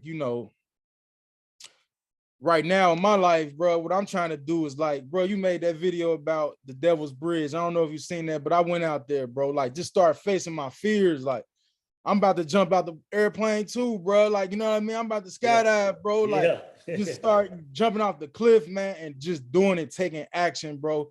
And ain't no talking. Like, and what's that movie? It's Hard Out Here for a Pimp. What's that movie, man? With parents. Hustle and Flow. Yeah, Anthony Anderson. He said, you know what? The people that, you know what I mean? The people that's doing the walk, they ain't talking because they busy, too busy walking. You know what I mean? So that's what it's all about. You know what I mean? And I had one other point I wanted to make, and that's key in your walk is delayed gratification, man. You gotta have delayed gratification, man. When you having those thoughts about where you want to be, right here is 2022. I'm already in 2025. You know what I'm saying? Like, and I always say this, and I always, tell people this, like, it might look crazy, bro. You might be sleeping in your car right now. You might have to, sacrifice, certain things, you know what I mean? But in your mind, you have to already know why you're doing this. You know what I mean? And that's that in between the third and fifth dimension where you have to be, you got to tap into. And like you were saying with Kanye, bro, like he always been that. Jay-Z was always cocky. Like Jay-Z, they say Jay-Z was cocky back when he ain't had nothing. Yeah. You know what I mean? And to be honest with you, like I've been like, I move a certain way because again, bro, I'm already in 2025. Like I ain't got $1 million yet, but shit, you can't tell me the way I move, it's already there. You know what I mean? Yeah. So you gotta again go to beliefs. You gotta believe that though. You know what I mean? So don't try to, for me, I'm just speaking to myself.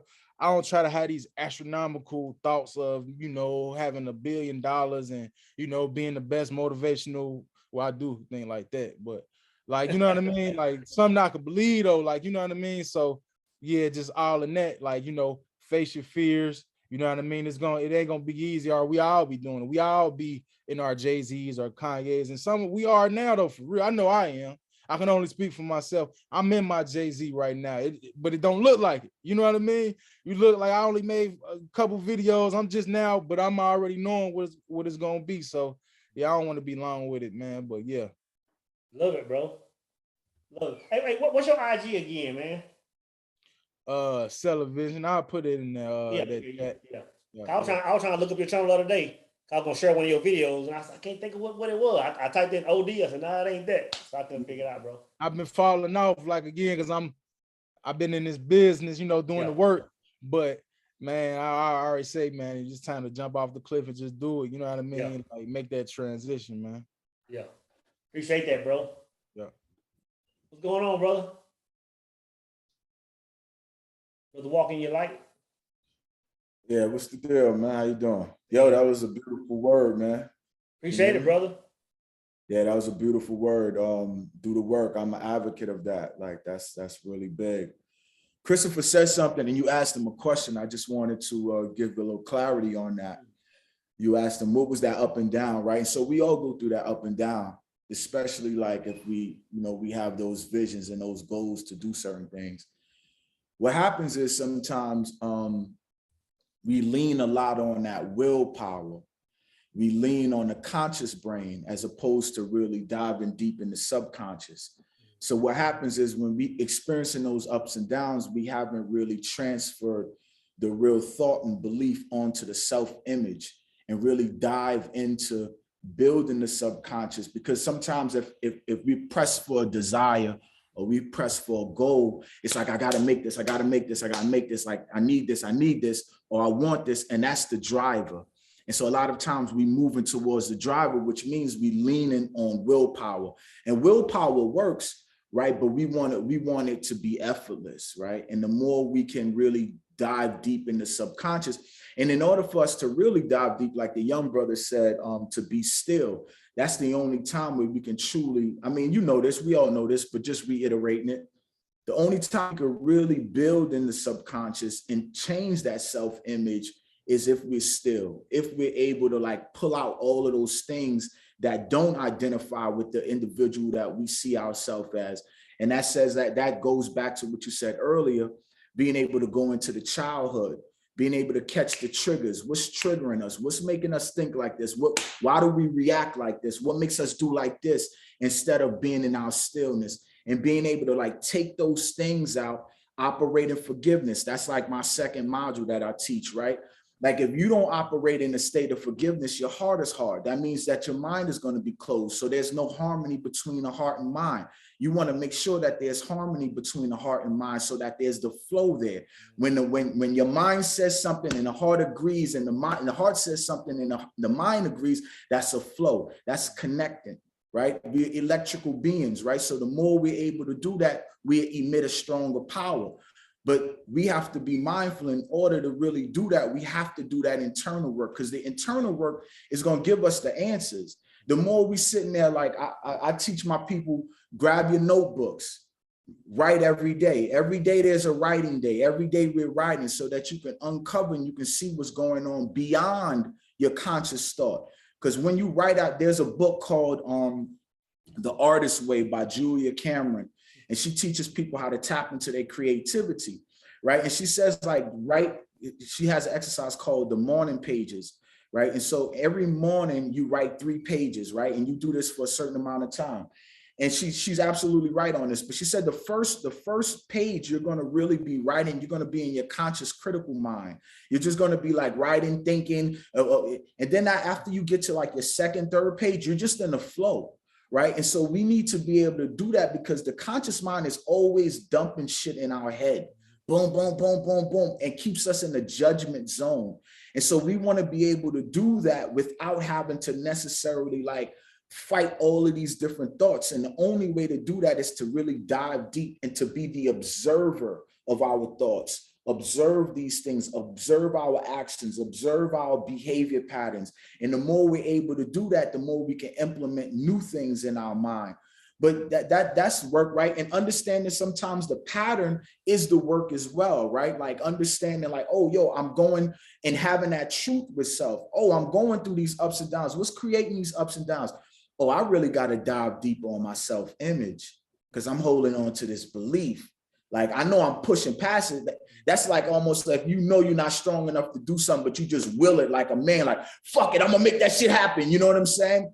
And at the same time, you got to remember like, okay, well, yo, I made it happen, but I really need to get my ass in the gym and really work on myself and make sure that I'm strong enough to operate like this on a daily basis. Yeah. It's no different in the mind. And That's so we very want to true. be conscious. Yeah, we want to be conscious to operate like that in the mind. Although you can will certain things through your consciousness and your willpower, you have to also step back and be like, all right, let me be very intentional with this and let me create daily habits so that I'm changing my overall image of myself to myself. Man, you ain't lying, bro. You ain't lying. If it ain't coming from a place of creation, like it's not sustainable. Like if you watching somebody do a thing and you just mimic it, you might get a quick result, but you can't maintain it unless you become that person and operate from that place. You dead on point with that, brother. Dead on point. I love it, man. I love it. Hey, do you have any links to your modules? So if you have any links, man, you feel free to put them in the chat, man. I'll have something up soon. I was just creating some more marketing material and then I'll put it up. But I have a program. It's called Doubt Free Academy. I also have like a group outside of like my IG that I work with on a daily basis. But yeah, I'm gonna put that up. I just been creating another like presentation to sell it again. I had a webinar. Yeah. But yeah, definitely, man. I'll have it up soon. But it's Doubt Free Academy. It'll be back up. You know what I mean? But, nice. And before I forget, man, the brothers, if it's y'all first weekend, we have a Discord channel, man. Brothers exchange a lot of good books in there, a lot of good video links, man, a lot of good info. If somebody don't mind, man, if y'all put a link to that Discord page in there, man, for the brothers who haven't chimed into that. And one more thing before I forget, before we go to Brother Bread Belly, is that form. I'm gonna email that form out again today, man. Everybody have to fill that form out. Just simple general information. Just get that form filled out sometime this week, brother. What's going on, Brother Bread Belly? Yes, so we are talking about purpose, and I want to put it in another perspective because sometimes I'm thinking that not everyone has a God-given purpose. So there's the big universe, then there's the earth, country, and there's cities, and you are there, and literally you are just a powder or something like that. And it's possible that you don't have a God-given purpose or you have been forgotten, but everyone has something that he or she loves to do. And one can call that a purpose or a goal or something like that. As for example, I love bodybuilding. I have been doing it for almost 5 years. And I always look forward for the next workout. And it might be my purpose, but I don't really look at it that I have to become a bodybuilder. I just love to do it, and I want to make, of course, money of it, and I want to build a business around it. But sometimes I'm struggling building my, how to tell you this, building my goal with bodybuilding, because I have an IG and I haven't sent it to Discord, or I didn't even mention it because I have 62 followers. I just started following you, Sol and Odi, and I rarely put out content because sometimes I feel like I don't want to do it. Then I wake up next day that no, this is my purpose. I love it. And sometimes I'm really drifting because I lose my passion, then I get back my passion, you know what I mean? And the whole thing I want to get out of this is that we may not have to identify the things we love to do as our purposes. Man, I want anybody else, y'all give feedback, because you said some good stuff, man. I would have to tend to disagree a little bit though. Like fitness for you, I would like if you've been in it for 5 years and you moving into it, like that has to be your purpose, man. And think about this, like think about this. Let's say if you say, you know what, I don't know how I'm gonna run a business, I don't know how I'm gonna do all this stuff. Like let's say you don't even think about that stuff. All you focus on is the work, right? You go out, you and your buddies go out to the restaurant on the weekend, y'all having something to eat, man. Next thing you know, a brother comes up, he's like, dang, bro, like you cut, like, how do you do that? He's wanting you to share information now. Not only do you love fitness, but now you love sharing information. Like you would do it for free. Now next thing you know, you get on Instagram and you start saying, brothers, if you want to tighten your chest up, this is how you do your curls. That's nothing for you.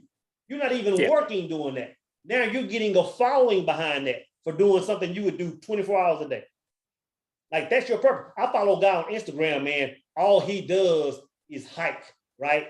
He said he just started hiking one day and now he hikes and he shows videos of him hiking and he doesn't even talk. All he does is have like a cameraman walking behind him. But now people go on there because they're like, now they're inspired to travel because he might be in the Grand Canyon and they show him walking, he has a backpack advertisement. They're showing the background and all he's doing is moving in his energy. He's not even saying nothing. He's just working, and the world is just expanding for him. So I really can't say that that some people don't have a purpose because that would be unjust.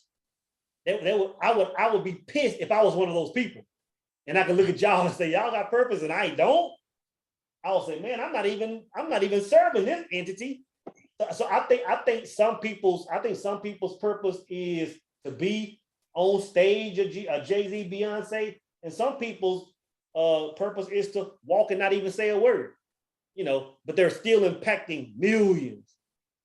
So I would have to disagree that no one has purpose. I do believe some people are in their purpose that they don't call it purpose because once you move in that energy, it don't even feel like you're working. It's like, man, like I do this for nothing. I do this for free.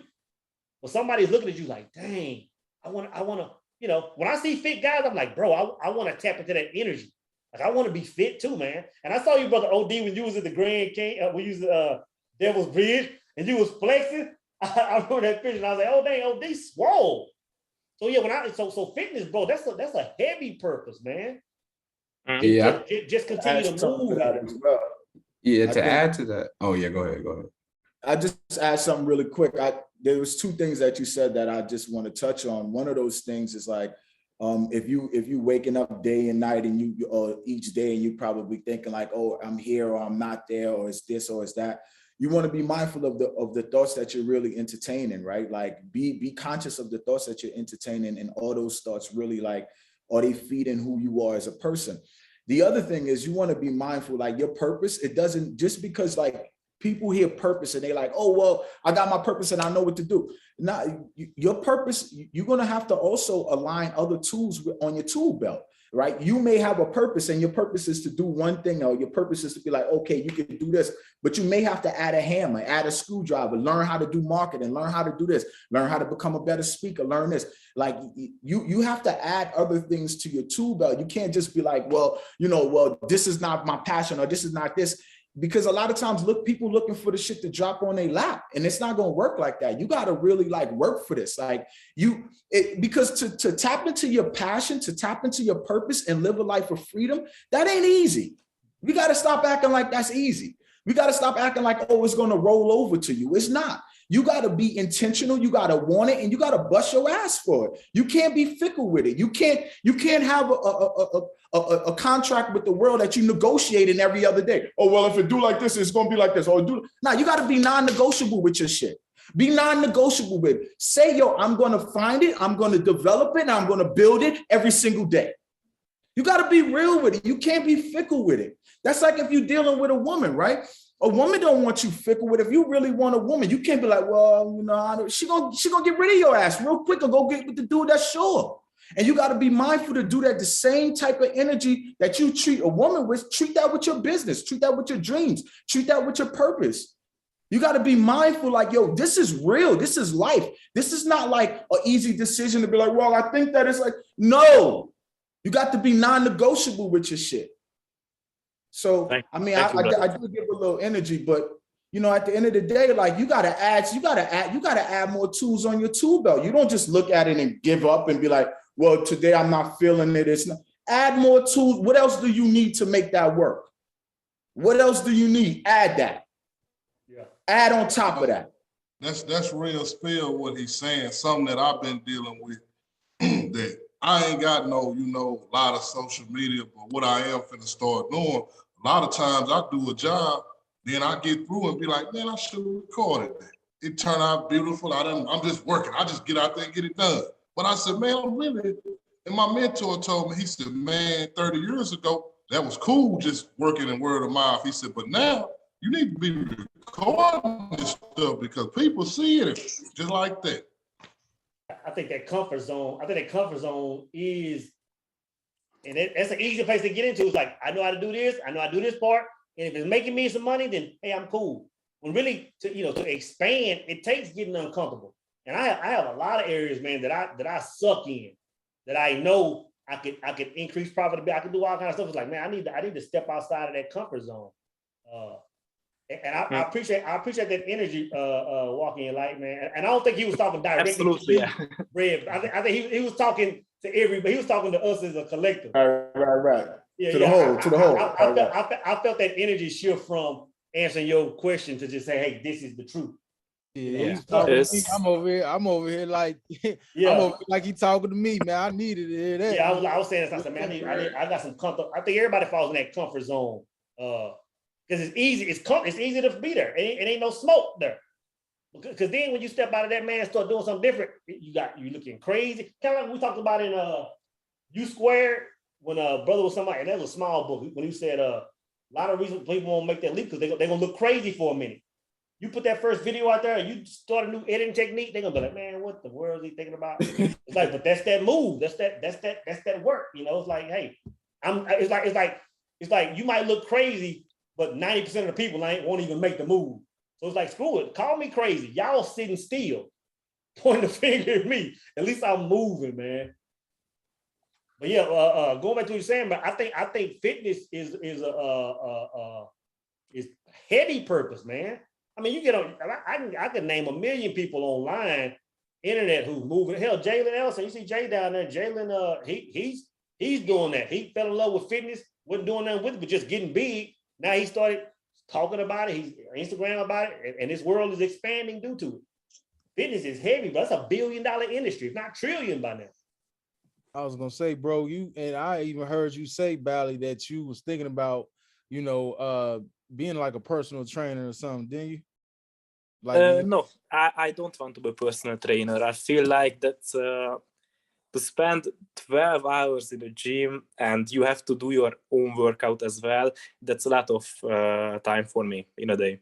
Then you say you wanted to do something. I heard you say something about a business, but yeah, man, I was just gonna say we all got a talent. Like God don't send nobody over here without no purpose. You know what I mean? That's why I was gonna say purpose is talent. So you might be able to fix cars or love cooking eggs, whatever. God ain't send you down here with nothing. We all got a purpose, bro. You know what I mean?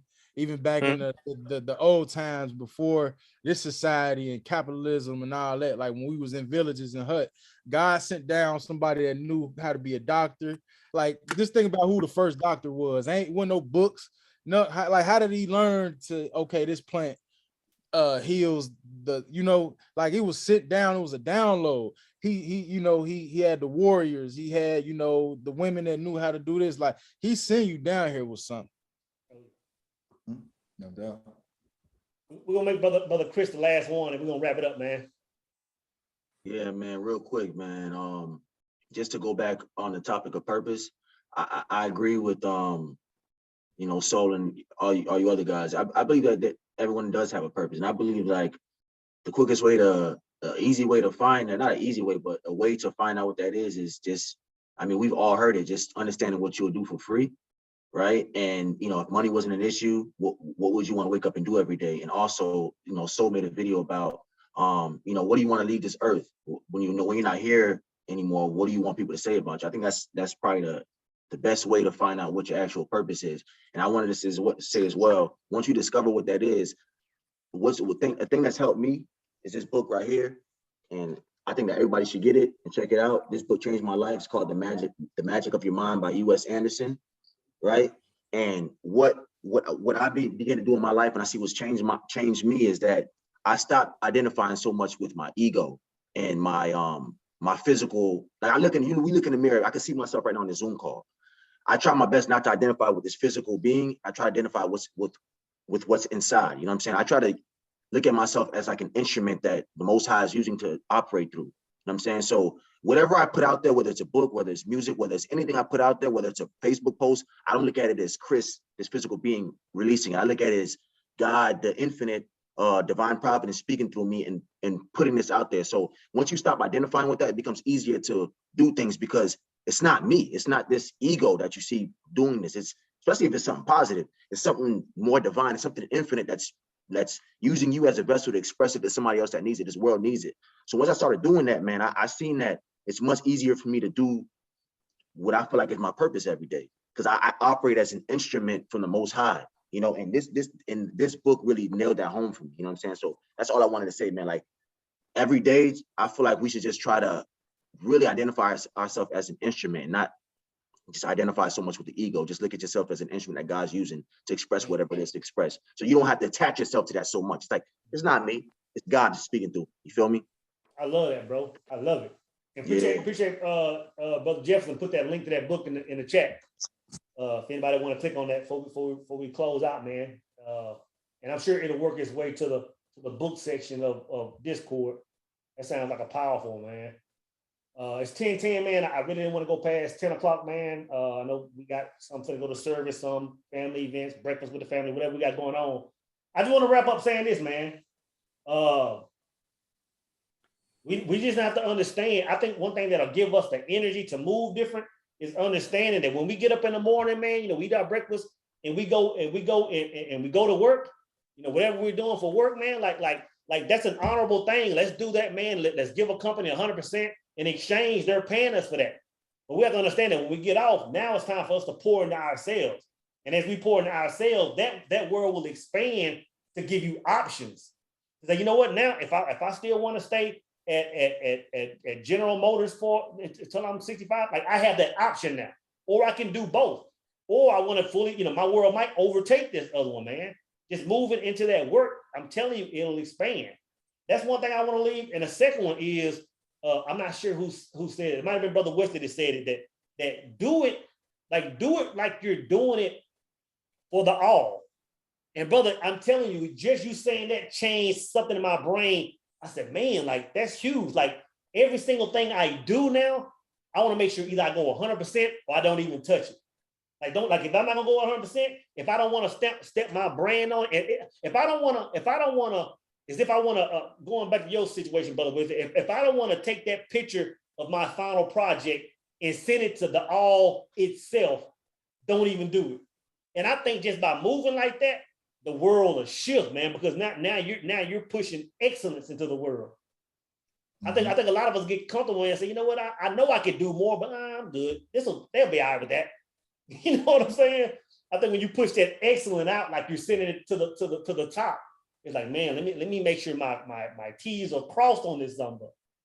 Oh man, I'm glad you said that, bro. That hit hard when you said that. So yeah, man, I appreciate that, man. Having said that, brother, we'll go ahead and wrap it up, man. It's 10:10. I hope y'all enjoy, or 10:12. I hope y'all enjoy the Super Bowl today. If y'all gonna partake in that, spend time with the family, man. Sunday dinners, the whole shebang. I think it's gonna be. I think we're gonna start.